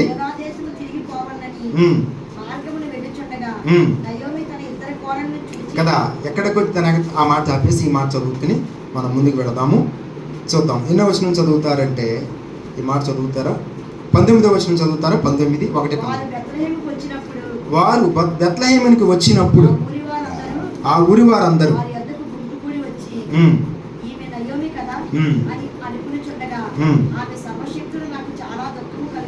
సర్వశక్తులు దుఃఖం కలిగేలా సొంతంగా నేను చెప్తా. ఆమె దుఃఖం కలగజేసుకుంది. ఈ లోకయాత్ర జీవితంలో, క్రైస్తవ జీవితంలో మనకేదైనా శ్రమ సంభవించింది, ఇబ్బంది ఇరిగిపడ్డామంటే సొంత నిర్ణయాలు చేసి మనం ఇబ్బంది పడ్డాము. దేవుడు హృదయపూర్వకంగా ఎవరిని బాధ పెట్టాడు, కష్టపెట్టాడు కదా. ఆయన ఆలోచన ప్రకారం వెళితే మనకి ఎప్పుడు మేలే కలుగుతుంది, మనకి ఎటువంటి ఇబ్బందులు కలగవు. కాబట్టి ఆమె సొంత నిర్ణయం చేసింది. ఆ నిర్ణయాన్ని బట్టి ఆమె అక్కడ ఇదయింది కదా. ఈ మాట కూడా చదువుకుని 18వ వచనం చదువుదాం ఒకసారి. 18. తనతో కూడా వచ్చుటకు ఆమెకు మనసు కుదిరిందని నయోమి తెలుసుకున్నప్పుడు అందుని గూర్చి ఆమెతో మాట్లాడడం మానేది. కనుక వారిద్దరు బెత్లెహేముకు వచ్చే వరకు ప్రయాణం చేశారు. వారి బెత్లెహేముకు వచ్చినప్పుడు ఆ ఊరి వారందరూ వారి ఎదురు గుంపుకూడి వచ్చి, ఈమె నయోమి కదా అని అనుకుంటుండగా, ఆమె సర్వశక్తులు నాకు చాలా దుఃఖము కలుగజేసు, కనుక నన్ను నయోమి అనగా మారా అనుడి. నేను సమృద్ధి గల దాన్నై వెళితిని, యెహోవా నన్ను రిక్తురాలుగా తిరిగి రాజేసును.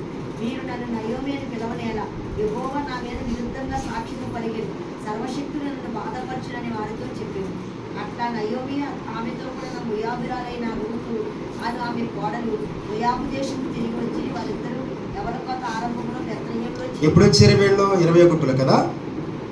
ఎప్పుడు వచ్చారు వాళ్ళిద్దరూ అంటే మనం చదువుతాం. ఎన్నో వచ్చిన అమ్మది? 21. నేను సమృద్ధి గల దాన్నై వెళితిని, యెహోవా నన్ను రిక్తురాలుగా తిరిగి రాజేసును. సమృద్ధి అంటే భర్త ఉన్నాడు, పిల్లలు ఉన్నారు, వెళ్ళిపోయింది బయట. తర్వాత యెహోవా నన్ను రిక్తురాలుగా తిరిగి రాజేసును. మీరు నన్ను నయోమి అని పిలవనేలా, యెహోవా నా మీద విరుద్ధముగా సాక్ష్యము పలికెను, సర్వశక్తులు నన్ను బాధపరచును అని వారితో చెప్పాను. అట్లా నయోమిని ఆమెతో కూడా మోయాబురాలైన రూతు ఆమె కోడలు మోయాబు దేశం నుండి తిరిగి వచ్చి వారిద్దరు ఎవరికొత్త ఆరంభంలో బెత్లెహేములో. ఎవరికొత్త ఆరంభంలో ఎక్కడ ఏముంది? అక్కడ సమృద్ధి ఉంది, ఆహారం. కానీ ఇక్కడ ఏముంటుంది? దేవుని సన్నిధిలో ఆహారము, సమృద్ధి ఉంటుంది. దేవుని సన్నిధి కంటే గొప్పది మరొకటి మనకి లేదు. అందుకే దేవుని సన్నిధిలో ఆసక్తితో లోకంలో ఎన్ని పనులున్నా, ఎన్ని ఇబ్బందులున్నా, ఎన్ని ఇరుకులున్నా, ఆదివారం ఫంక్షన్లు ఉన్నా, ఏమన్నా సరే ఎక్కడ ఉండాలి? మనం దేవుని సన్నిధిలో ఉండాలి. ఇక్కడే సర్వ సమృద్ధి. ఇక్కడి నుంచి బయటికి వెళ్తే ఏమవుతుంది? రుక్తురాలిగా తిరిగి వచ్చిందా? ఏమీ ఉండదు బయటికి వెళ్తే కదా. అందుకని నేను ఒక మాట చెప్తాను అందరికీ. ఏం చెప్తానంటే ఎలా చెప్తాను, దేనికోసమైనా సరే ప్రార్థన కోసం ఏదైనా వదులుకోండి, కానీ దేనికోసం ప్రార్థన వదులుకోకండి అని చెప్తాను. ఏమని చెప్తాను? ప్రార్థన కోసం ఏదైనా వదులుకోండి, కానీ దేని నిమిత్తం ప్రార్థనను వదులుకోకండి. దేని నిమిత్తము దేవుని సన్నిధిని పోగొట్టుకోకండి. దేవుని సన్నిధి నిమిత్తము ఏదైనా పోగొట్టుకోండి, కానీ దేవుని సన్నిధిని మాత్రం పోగొట్టుకోకండి. ఆమె ఏం చేస్తుందంటే యోధా బెత్లెహేము నుండి మోయాబు దేశానికి వెళ్ళింది. అలా ఉంటుంది పరిస్థితి. మనం దేవుని సన్నిధిని పోగొట్టుకుంటే కదా, దేవుని సన్నిధిని, దేవుని పాదాలను, దేవుని సహవాసాన్ని కలిగి ఉండాలి. యోబు అన్నాడు కదా, ఆయనతో సహవాసం చేసిన ఎడల సమాధానం, అలా మీకు మేలు కలుగుతుంది. బలలోనికి వెళదాం. మనం అందించిన దైవజనులకు మన హృదయపూర్వకమైన వందనాలు తెలియజేస్తున్నాను. పరిశుద్ధాత్మ దేవునికి, అలాగే పంపించబడిన దేవుని దాస శ్రీపాలయ్య గారికి, అలాగే ఇక్కడికి వచ్చి ఇంత వర్తమానం ఇచ్చిన అన్న శ్రీనన్నయ్యకు ప్రత్యేకమైన వందనాలండి. సంఘపక్షాన, కుటుంబ పక్షాన. మరి మన వాక్యాన్ని ఇంతవరకు ఇంటూ వచ్చాం కదా. మరి నయోమి ఎక్కడికి వెళ్ళిందండి? దేవుని చిత్తము లేకుండా, దేవుని అడగకుండా ఆ దేశానికి వెళ్ళింది. దేవుణ్ణి అడగకపోతే అంత నష్టపోతామని దేవుని వాక్యం సెలవిస్తూ వచ్చింది. అలాగే దేవుణ్ణి అడిగిన వారు ఎంత వదిలారో, ఎలాగ ఆశీర్వదింపబడ్డారో దానియేలుని, దావీదును కూడా జ్ఞాపకం చేస్తూ వచ్చారు. ఇంతటి చక్కటి వర్తమానం వింటూ వచ్చిన మనందరినీ దేవుడు దీవించును గాక. మరి మనందరం లేచి నిలబడి దేవుని కానుకను సమర్పించుకుందాం. తర్వాత సాక్ష్యాలు అందించుకుందామండి. పాట పాడదాం. మరి ఈ నెల అంతా, ఈ వారం అంతా మీ జీవితాల్లో చేసిన అద్భుతాలకు ఎవరైనా సాక్ష్యం ఇవ్వాలి అనుకుంటే సాక్ష్యాన్ని అందించండి త్వరితంగా.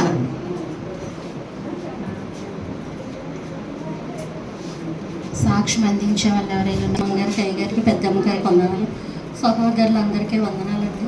నేను సాక్ష్యం అయితే కాదు, ప్రార్థనా సహాయం కోరుతున్నానండి. మరి నేను రేపు ఆగస్టుకి 30వ తారీఖుకి మరి నేను నర్సాపురం పనికి వెళ్ళి సంవత్సరం అయిందండి. మరి సంవత్సరం నుంచి కూడా మరి దేవుడు నన్ను ఎంతగానో నిలబెట్టుకుని, మరి నేను పనిచేసి యజమానులు మరి ఒక తల్లి కింద నన్ను చూస్తుందండి ఆవిడ. మరి పోయిన శనివారం అయితే మరి ఆవిడ శనివారం, ఆదివారం గవర్నమెంట్ ఎంప్లాయీలు కదండి సెలవు అండి. మా సార్కి అయితే కొంచెం మరి చదువు ఎక్కువైపోయి ఏమో తెలియదండి, ఆయన కొంచెం ఇది పని చేయదండి. అయితే ఆయన పని సరిగ్గా ఆఫీస్లో చేయలేరని ఓన్లీ ఈయన తంబేసి వచ్చేస్తారండి. ఒక అమ్మాయిని పెట్టుకున్నారండి ఈయన చేతి కింద. ఒక అమ్మాయిని పెట్టుకుంటే ఇంకా ఆ అమ్మాయి వర్క్ చేస్తుంది, డీడీలు అవి ఉంటాయి కదండి, ఒకవేళ ఆయన చేయలేని అయితే మేడం చేస్తారండి. అది ఇంకెప్పుడు సార్ని బయటకు పంపించరండి. శనివారం పొద్దుట ఏమైందంటే ఆయన మేడం లోపల ఉన్నారు, నేను వంటింట్లో ఉన్నాను. గబగబా లేచిపోయి అప్పుడే లోకేష్ బాబు వాళ్ళ అబ్బాయి పేరు లోకేష్ అండి బయటికి వెళ్ళి వచ్చి తాళం అక్కడ పెట్టారండి, బండి తాళం. ఆ బండి తాళం తీసేసుకోనండి ఈయన. ఎవరికి, నాకు కూడా చెప్పలేదు, ఎవరికి చెప్పలేదు. వెళ్ళిపోయి స్కూటీ అండి, పెద్ద స్కూటీ ఉంటుంది కదా, తెల్ల స్కూటీలు అండి అవి. ఓకేనా, తాళం తీసి రేజ్ చేసేసారు. దాన్ని ఆపలేకపోయండి, గోడకి పెట్టేసండి. ఆ బండి ఇలా పడిపోతే ఈ బండి మీద ఈయన పడిపోయారండి. కాళ్ళు పెట్టుకునేది ఉంటుంది కదండి, అది దిగిపోయిందండి సార్ లోపల పొట్టలో. దిగిపోగానే ఇంకా కేకేమని కేకలేతని కింద వాచ్మెన్ గారు వాళ్ళ ఆవిడ గారు ఉంటారు. ఎవరు కేకలేస్తున్నారని బయటికి వెళ్ళి గేట్ అవతలకి వెళ్ళి చూసినాడికి సార్ అంటాడు. అయ్య బాబా సార్ పడిపోయారని ఎమ్మటాయని లెగదీసి మంచినీళ్ళు ఇచ్చండి. పైకి ఫోన్ చేశారండి. మేడము ఫోన్ చేస్తే మేడం కంగారు పడి, మేడం వెనకాల నేను కూడా గబగబా కంగారు పడి వెళ్ళినప్పటికి రక్తం దారుల కింద కారిపోయి 2 అంగుళాలు దిగిపోయిందంటండి పొట్ట లోపల. ఇంకా కంగారుగా హాస్పిటల్కి తీసుకెళ్ళారండి. తీసుకెళ్ళి 8 కుట్లు పడ్డాయండి. ఆ 8 కుట్లు పడితే ఆ రోజంతా ఆయన హాస్పిటల్లోనే చూపించి అబ్జర్వేషన్లో పెట్టారు. మర్నాడు సాయంత్రం ఆదివారం పొద్దుట మనకి ఇంటికి తీసుకొచ్చండి. మరి కుట్లు అయితే ఇంకెప్పలేదు. మరి నేను మొన్న వారం రావాల్సింది రాలేకపోయానండి ఈ జరిగిన మూలనే. మరి నేను సన్నిధికి మారకుండా వారం రావాలని మరి మీరు అందరూ ప్రార్థన చేయండి. అయితే మరి నేను అమ్మాయి వాళ్ళ వల్ల మొదటి ఆదివారం వెళ్ళాలంటే మరి మా మేడం గారు అసలు ఆవిడ మన అంజలేనండి, కానీ ఎప్పుడు పూజలు చేయదు, మన దేవుని కొలవరండి. ఆవిడకి కంగారండి. ఇంకా అమ్మగారే తెలుసండి గవర్నమెంట్ ఎంప్లాయీలు ఎలా ఉంటారో. అయితే ఇంకా ఆవిడ అమ్మ మరి ఇలా నేను వెళ్ళాలి మొదటి ఆదివారం బల్ల తీసుకోవాలంటే సరే సార్ గురించి చెప్పి మీ సంఘం అంతా ప్రార్థన చేయమని కోరారండి. మనకైతే చాలా సంతోషంగా ఉందండి మరి ఆవిడ అలా చెప్పడంతో. అలాగే మనకి మందిరం కట్టుకున్నప్పుడు కూడా ఆవిడ సాయం చేస్తానని కూడా ఇప్పుడే కదా నాకు ఎప్పుడో మాట ఇచ్చారండి. మందిరం ఉందంటే లేదమ్మా ఇలా ఒక ఇంట్లో పెట్టుకుంటుంటే మందిరం కట్టినప్పుడు నేను సాయం చేస్తాను నాకు చెప్పమన్నారండి. ఆవిడ సాయం చేసే వ్యక్తి అండి. ఎందుకంటే ఒక గమ్ముని ఫీజులు కట్టుకోలేకపోయినా అలాగే సాయం చేస్తారంటండి. అయితే నాకు ఇలా చెప్పారండి. సరే అమ్మా నాన్నను. ఆయన మరి సార్కి మరి రేపు ఇప్పుతారో కుట్లు మరి ఎల్లుండి ఇప్పుతారో తెలీదు. మరి అమ్మ మీనాక్షి దేవ్ అండి ఆవిడ పేరు, మేడం పేరు. సార్ పేరేమో ప్రసాద్ గారండి. ఒక బాబు అండి లోకేష్ అండి. మా అబ్బాయి కూడా చదువు నిమిత్తం భయం ఏంటంటే వాళ్ళ డాడీ మెంటాలిటీ ఆయనకి కానీ వచ్చేస్తుందేమో బిడ్డ కానండి ఆవిడ మరి బాధపడుతున్నారు. మరి ఆ కుటుంబం గురించి మీరు ప్రార్థన చేయమని మిమ్మల్ని అందరినీ కూడా పేరు చెప్పిన నేను అడుగుతున్నానండి. వాళ్ళ ఫ్యామిలీ నన్ను కూడా వాళ్ళ ఫ్యామిలీలో ఒక దానిలాగే మేడం చూస్తారండి. మరి వాళ్ళందరి గురించి మీరు అందరూ ప్రార్థన చేయమని నేను చిన్న సాక్ష్యం కింద మిమ్మల్ని ప్రార్థన సాయం కోరుకుంటున్నాను. దేవుడు దీవించండి.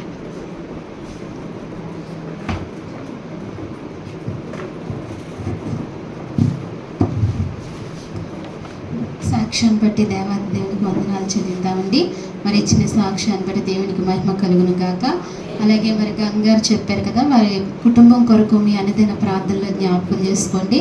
ఆ సార్ గారికి బాగుపడేటట్టుగా, స్వస్థత వచ్చేటట్టుగా, మంచి ఆరోగ్యం దేవుడు ఇచ్చినట్లుగా, అలాగే ఆ కుటుంబానికి అంతటికి ముఖ్యంగా రక్షణ వచ్చేటట్టుగా మీ అనుదిన ప్రార్థనలో జ్ఞాపకం చేసుకోండి. ఆ కుటుంబం రక్షింపబడాలి. మనము ఎక్కడికి వెళ్తే ఆ కుటుంబం కొరకు ప్రార్థన చేస్తే ఆ కుటుంబం రక్షింపబడేటట్టుగా అంత శక్తి దేవుడు మనకు అనుగ్రహించినట్లుగా మీ అనుదిన ప్రార్థనలో జ్ఞాపకం చేసుకోవాల్సిందిగా మనవి చేస్తున్నాను. మరి ఈరోజు ప్రేమ విందు సిద్ధపరచుకొచ్చిన జయమ్మ గారి కుటుంబం కొరకు ప్రార్థన చేయండి. ఎన్నో కష్టంలో నష్టంలో ఉంటున్నప్పటికీ మనందరికీ ప్రేమ విందు సిద్ధపరచాలని ఎంతో ప్రేమతో కుటుంబం ప్రయాసపడి ప్రేమ విందుని తీసుకొచ్చారు. ఆ కుటుంబాన్ని దీవిస్తూ ఆ కుటుంబం కొరకు ప్రార్థన చేయండి. మరి ఈ వారం కార్యక్రమాలు కూడా మీకు జ్ఞాపకం ఉన్నాయి కదా, మరొకసారి జ్ఞాపకం చేస్తున్నాను. శుక్రవారం ఉపవాస కూడిక, తిరిగి ఆదివారం ఆరాధన. మరి ఉపవాస కూడికి ఎవరు మానకుండా అందరూ రావాలి. ఇంతవరకు దేవుని వాక్యం విన్నాం కదా. దేవుని సన్నిధిలోనే ఏం దొరుకుతుంది అంటండి, సకల ఆశీర్వాదాలు, సంపూర్ణ కృప దొరుకుతుంది. దేవుని సన్నిధిలో ఉండి బయటికి వెళ్ళి మనం ఏమీ చేయలేం, ఏమీ పొందుకోలేం. నయోమి నష్టపోయినట్లుగా మనం నష్టపోకూడదంటే దేవుని సన్నిధిలో ఉండాలి. మనం దేవుణ్ణి అడిగి అంతా కూడా పొందుకోవాలని దేవుని వాక్యం మనతో మాట్లాడుతూ వచ్చింది. చివరి ప్రార్థన చేసుకుందాం. ప్రతి ఒక్కరు మోకరించండి, మనస్సు నిలుపుకోండి. దేవుని మీద చివరిగా ప్రార్థన చేసుకుందాం. మన మధ్య దైవజనులు ఉన్నారు, చివరి ప్రార్థన చేసి ఆశీర్వచనం ఇస్తారు. మరి మీరందరూ కూడా మనస్సు నిలుపుకొని ఒకసారి ప్రభు వైపుకు ఈ స్థలమును విడిచిపెడుతున్నాం కాబట్టి, దేవా ఇంతవరకు నన్ను ఆరాధించే కృపలో నన్ను ఉంచావు ప్రభా. ఈ వారం నన్ను క్షేమంగా ఉంచినందుకు నీకు స్తోత్రాలు అని చెప్పుకుంటూ ఆయన వైపు మనసు నిలుపుకుని నా వాక్యాన్ని బట్టి ఆయనకు కృతజ్ఞతాస్తుతులు తెలుపుతూ ప్రార్థనాపూర్వకంగా ప్రార్థనలో గడుపుతాము. మన మధ్య దైవజనులు ప్రార్థన చేసి ఆశీర్వచనం ఇస్తారు. మహాపరిశుద్ధమైన ప్రేమగల తండ్రి, మహాగణుడ, మహోన్నతుడా, గొప్ప దేవ, సర్వాధికారి, సర్వోన్నతుడా, నీకు వందనములు, స్తోత్రములు ప్రవ్వా. అయా మహోన్నతుడువు ప్రవ్వా, నీకంటే నమ్మదగిన దేవుడు ఎవరూ లేరు ప్రవ్వా. అయా నువ్వు సకల సృష్టికర్తవు, ఆది సంభూతుడువు తండ్రి, నీకు వందనాలు ప్రవ్వా. గడిచిన నా ప్రభు పరిశుద్ధ దినము నుంచి నా ప్రభు పరిశుద్ధ దినము వరకు కూడా మీ సజీవమైన రెక్కల చట్ట నన్ను మమ్మల్ని బలపరిచినందుకే, కాచి కాపాడినందుకే నీకు వందనాలు, స్తోత్రాలు చెల్లించుకుంటున్నాం ప్రభా. ఇదిగో ఈ ఆరాధనలోనికి మమ్మల్ని నడిపించారు తండ్రి. నిన్ను ఆరాధించే కృపను మాకు అనుగ్రహించారు. మొదటి ప్రార్థన నుంచి చివరి ప్రార్థన వరకు నీ ఆత్మ సహాయముతో, నీ పరిశుద్ధాత్మ శక్తితో మమ్మల్ని నింపినందుకే నీకు వందనాలు, స్తోత్రాలు చెల్లించుకుంటున్నాం. నువ్వు గొప్ప దేవుడు తండ్రి. ఇంతవరకు మీరు మాతో మాట్లాడుతూ వచ్చిన విధానము కొరకే వందనాలు, స్తోత్రాలు ప్రవ్వా. అయా మా మధ్యన తండ్రి, మా ముందు ప్రవ్వా. అయా ఇదిగో మరి నయోమిని ఉంచుతూ వచ్చావు ప్రవ్వా. అయా వారి సొంత నిర్ణయాన్ని బట్టి ప్రవ్వా నాయనా, అయా తన భర్త కూడా తండ్రి, తన బిడ్డల కుటుంబం అంతా సొంత నిర్ణయాన్ని బట్టి ప్రవ్వా ఆ దేశమును, ఆశీర్వదింపబడిన దేశమును విడిచిపెట్టి ప్రవ్వా మోయాబు దేశమునకు వెళ్ళారు ప్రవ్వా. మరి నేను అక్కడికి వెళ్ళిన తర్వాత అయా తననైనా ప్రభు సకలము కోల్పోయింది ప్రవ్వా. అయా ఇదిగో మరి నిన్ను అడగకుండా, నీ చిత్తము లేకుండా మా జీవితంలో మేము ఏదైనా అడుగు వేస్తుంటే తండ్రి నాయనా, అయా ఇదిగో మరి మమ్మల్ని హెచ్చరించి మమ్మల్ని నాయన ప్రభా మరొక్కసారి నీ త్రావులో నడిపించడానికి ఈ వాక్యమును మాకు జ్ఞాపకం చేసినందుకే మీకు వందనాలు, స్తోత్రాలు తండ్రి నాయన. అవును ప్రభా, లోతు కుమార్తెలు కూడా తన సొంత నిర్ణయాలు బట్టి అయా ఇదిగో మరి అలాగా నడిచారు కాబట్టి ప్రభా నాయన శాపగ్రస్తమైన సంతానము పొందుకుంటూ వచ్చారు ప్రభా నాయన. అయా నిన్ను అడగకుండా మేము చేసిన ప్రతి పని కూడా వర్ధిల్లదని నీ లేఖనము సెలవిస్తుంది ప్రభా. మరి నీ మీద ఆధారపడిన భక్తులను కూడా మమ్మల్ని మాకు జ్ఞాపకం చేస్తూ వచ్చారు. దానియేలు మరి నీ సన్నిధిలో అయ్యా అడుగుతూ వచ్చాడు ప్రభా. దానియేలుకి జ్ఞానం ఇస్తూ వచ్చావు ప్రభా. అయ్యా ఎంత గొప్ప దేవుడు అయ్యా నైనా, భూత భవిష్యత్తు వర్తమాన కాలము తెలుసున్న గొప్ప దేవుడు ప్రభా. రహస్యమందని అన్నీ కూడా నీకు నైనా తెలియబడుతు నీ దేవుడువు ప్రభా. నీకు మరుగైనది ఏదీ లేదు ప్రభా. అలాంటి శక్తిమంతుని కలిగి ఉన్న మేము నీ మీద ఆధారపడి తండ్రి నీ సన్నిధిలో అడిగి పొందుకునే కృప మాకు దయచేయండి. దావీదు యుద్ధమునకు పోయినప్పుడు కూడా ప్రభా నాయన నీ సన్నిధిలో అడుగుతూ వచ్చారు ప్రభా. ఆ మనస్సు మాకు దయచేయండి. ఆ మనస్సు కలిగి మేము జీవించే కృప అనుగ్రహించండి అయ్యా. మనుషులని మీద ఆధారపడకుండా ప్రభా మీ మీద ఆధారపడే మంచినైనా ప్రభా ఆత్మను మాకు అనుగ్రహించమని మీ సన్నిధిలో ప్రార్థిస్తున్నాం తండ్రి. ఇంతవరకు మీరు మమ్మల్ని ప్రేమించి అయ్యా మమ్మల్ని నడిపించడానికే, మమ్మల్ని ఆత్మలో స్థిరపరచడానికే, బలపరచడానికే నువ్వు ఇచ్చిన వర్తమానాన్ని బట్టి మీకు వందనాలు, స్తోత్రాలు చెల్లించుకుంటున్నాం ప్రభా. ఈ సమయంలో ప్రభా దైవజనులు శ్రీపాలయ్య గారిని బట్టి ప్రార్థిస్తున్నాను తండ్రి. దైవజనులకి మంచి ఆరోగ్యమును, బలమును, శక్తిని దయచేయండి అయా. 2 కంటిని ఆపరేషన్లో తోడుగా ఉన్నందుకు నీకు స్తోత్రాలు ప్రభా. నానమ్మ ఆపరేషన్లో కూడా మీరు తోడుగా ఉన్నందుకు నీకు స్తోత్రాలు ప్రభా. అలాగే జయమ్మ అత్తయ్య ఆపరేషన్ విషయంలో కూడా మీరు తోడుగా ఉన్నందుకు మీకు వందనాలు, స్తోత్రాలు చెల్లించుకుంటున్నాం తండ్రి. అలాగే పంపించబడిన దాసులు శ్రీనాన్నని బట్టి, శ్రీనాన్న గారిని బట్టి మీ సన్నిధిలో ప్రార్థిస్తున్నాను. దాసులను బలపరచండి, మంచి ఆరోగ్య బలమును, శక్తిని దయచేయండి. ఇక్కడ వాక్య పరిచర్య చేసి ప్రభా వెళ్తుండగా రాకపోకల్లో మీరు తోడుగా ఉండండి. కుటుంబాన్ని మీరు జ్ఞాపకం చేసుకోండి, దీవించండి. ఇచ్చిన బిడ్డలను దీవించండి, ఆశీర్వదించండి. ఇంకా నీ చేతిలో బహుబలంగా వాడుకోండి ప్రభా. కృప దయచేయండి తండ్రి. నీకు స్తోత్రాలు చెల్లించుకుంటున్నాం. అలాగే ప్రభు ఇచ్చిన పరిచర్యలన్నింటినీ దీవించి ఆశీర్వదించమని ప్రార్థిస్తున్నాం తండ్రి. ఈ మధ్యాహ్న కాల సమయంలో ఈ సన్నిధిలో ఉన్న ప్రతి బిడ్డను అయ్యా, ఈ సన్నిధికి వచ్చిన ప్రతి బిడ్డని మీరు జ్ఞాపకం చేసుకోండి. ఒక్కొక్కరిని మీరు దీవించండి, ఆశీర్వదించండి ప్రభా. ప్రభా. వారి కష్టార్జితంలో తీసుకొచ్చిన నైనా ప్రభా అర్పణలు మీరు అంగీకరించండి ప్రభా. వారి కానుకలు మీరు అంగీకరించండి ప్రభా. వారిని అయా 30దంతలుగా 60దంతలుగా 100ంతలుగా ఆశీర్వదించమని మీ సన్నిధిలో ప్రార్థిస్తున్నాం తండ్రి. బలహీనలు బలపరచండి, మంచి ఆరోగ్యాలు మీరు దయచేయండి. పెద్దలైన వారిని అయా ఇదిగో మరి సావిత్రి ఆంటీని ప్రభా, జయమ్మ అత్తయ్యను ప్రభా, ఇంకను అయ్యా నీ దాసురాలైన అత్తయ్యను ప్రభా, ఇంకా ఇలా ఎవరైతే అయ్యా సీతమ్మ గారు పెద్దలు ఉన్నారో ప్రభా, వారికి మంచి ఆరోగ్యాలు మీరు దయచేయండి, మంచి కృపను ఇవ్వండి తండ్రి. అయ్యా అలాగే చంటి బిడ్డలను కూడా మీరు జ్ఞాపకం చేసుకోమని మీ సన్నిధిలో ప్రార్థిస్తున్నాం తండ్రి. ముఖ్యంగా గర్భిణీ స్త్రీలను మీరు జ్ఞాపకం చేసుకోండి, మంచి బలం ఇవ్వండి, శక్తినివ్వండి. అయ్యా తగిన కాలంలో సుఖమైన ప్రసవత మీరు అనుగ్రహించండి, గొప్ప కృప ఇవ్వండి. ఆరికాను ప్రభ సాయిని మీరు జ్ఞాపకం చేసుకోమని మీ సన్నిధిలో ప్రార్థిస్తున్నాం. ఈ రీతిగా మా సంఘ బిడ్డలందరినీ పేరు పేరున ప్రతి ఒక్కరిని దీవించి ఆశీర్వదించి బలపరచమని మీ సన్నిధిలో అడుగుచున్నాం తండ్రి. అలాగనే ప్రభా నరసాపురంలో ఉన్న అయ్యా గంగ గారు చేస్తున్న ఆ ఇంటి వానరులను మీరు జ్ఞాపకం చేసుకోండి ప్రభా. అయ్యా ఆయనకు మంచి ఆరోగ్యమును బలమును శక్తిని దయచేయండి. సంఘమంతా మేము ప్రార్థిస్తుండగా తండ్రి నీ గొప్ప కార్యము చేయండి ప్రభా. అయ్యా అలాగనే తండ్రి మెదడును కూడా సరిచేసి గొప్ప జ్ఞానముతో మీరు నింపండి ప్రభా. తన కుమారుని కూడా మీరు జ్ఞాపకం చేసుకోమని మీ సన్నిధిలో ప్రార్థిస్తున్నాం. ఆ కుటుంబాన్ని అంతటినీ దీవించండి ప్రభా, కాపాడమని ప్రార్థిస్తున్నాం తండ్రి. ఇంకా ఈ రీతిగా ఎవరైతే ప్రార్థనా విన్నపములు తెలియజేశారో వారందరినీ కూడా మీరు ప్రత్యేకించి జ్ఞాపకం చేసుకోమని ప్రార్థిస్తున్నాం తండ్రి. నూతనంగా వచ్చిన ప్రభా ఇదిగో సుజాత కుమారులు ఇరువురిని కూడా జ్ఞాపకం చేసుకోండి, బిడ్డలోనైనా బలపరచండి తండ్రి. అయ్యా ఇదిగో మరి వయసులోను జ్ఞానంలో బిడ్డలు వర్ధిల్లటానికి సహాయం చేయండి ప్రభా. మంచి భవిష్యత్తు నా బిడ్డలకు మీరు అనుగ్రహించమని ప్రార్థిస్తున్నాను తండ్రి. మా సంఘ ప్రియులందరినీ పేరు పేరున మీరు జ్ఞాపకం చేసుకుని వారికి కావలసిన కృపంతయు దయచేయమని తండ్రి. అలాగే బలహీనంగా ఉన్న ప్రభా వరలక్ష్మిని మీరు జ్ఞాపకం చేసుకోండి. ఆమె ఆపరేషన్ విషయంలో మీరు తోడుగా ఉండండి ప్రభా. మంచిగా ఆపరేషన్ జరగటానికి సహాయం చేయండి. ఆర్థిక ఇబ్బందులు మీరు తొలగించండి ప్రభా. కావలసిన ఇవంతటిని మీరు అనుగ్రహించమని మీ సన్నిధిలో ప్రార్థిస్తున్నాను తండ్రి. మా బిడ్డలు ఎవరు బలహీనంగా ఉన్నా వారికి మీరు తోడుగా ఉండి నీ కాపుదల దయచేయమని, మీరు తోడుగా నైనా మీరు సహాయం చేయమని నీ సన్నిధిలో ప్రార్థిస్తున్నాం. ఈ వారం అంతట్లో మీరు సహాయపడినందుకు కూడా మీకు వందనాలు ప్రభా. అదేవిధంగా ఈరోజు మా కొరకు పరిశుద్ధులందరి కొరకు ప్రామావిందు సిద్ధపరిచిన ప్రభా కుటుంబాన్ని మీరు జ్ఞాపకం చేసుకోండి. జయమ్మ గారిని బట్టి నాయన వారికి ఇచ్చిన కుమారులు సుధాకర్ గారిని బట్టి అయ్యా ఇదిగో మరి దినేష్ని బట్టి తండ్రి నాయన ఇదిగో మరి కుమార్తెని బట్టి మీ సన్నిధిలో ప్రార్థిస్తున్నాను. శ్యామలాన్ని మీరు జ్ఞాపకం చేసుకోండి, కుటుంబాన్ని అంతటినీ దీవించండి, ఆశీర్వదించండి. ఎంతైతే నీ కొరకు నైనా ప్రయాసపడ్డారో, ఎంతైతే నీ కొరకు వ్యయం చేశారో ప్రభా అంత 100 రెట్లు ప్రభా తగిన ఆశీర్వాదాలను బిడ్డల కుటుంబానికి బిడ్డలకు మీరు దయచేయమని ప్రార్థిస్తున్నాం తండ్రి. సహాయం చేయండి, ఆ కుటుంబాన్ని మీరు ఆశీర్వదించండి, ఆ కుటుంబానికి ఉన్న అక్కర్ల అవసరతలు మీరు తీర్చండి నాయన ప్రభా. మీరే తోడుగా ఉండమని ప్రార్థిస్తున్నాం తండ్రి. ఈ రీతిగా అన్ని విషయాల్లో నీ కృపను అనుగ్రహించండి. మరలా నైనా ప్రభా నీ సన్నిధిలో కలుసుకునే పరంతరము మీరు మాకు తోడుగా ఉండి నడిపించమని తండ్రి. మరి జ్ఞాపకం చేసుకోమని, ఈ పరిచర్యని దీవించమని, ఈ పరిచర్యను ఆశీర్వదించమని, ఈ పరిచర్యను వృద్ధిలోనికి నడిపించమని తండ్రి.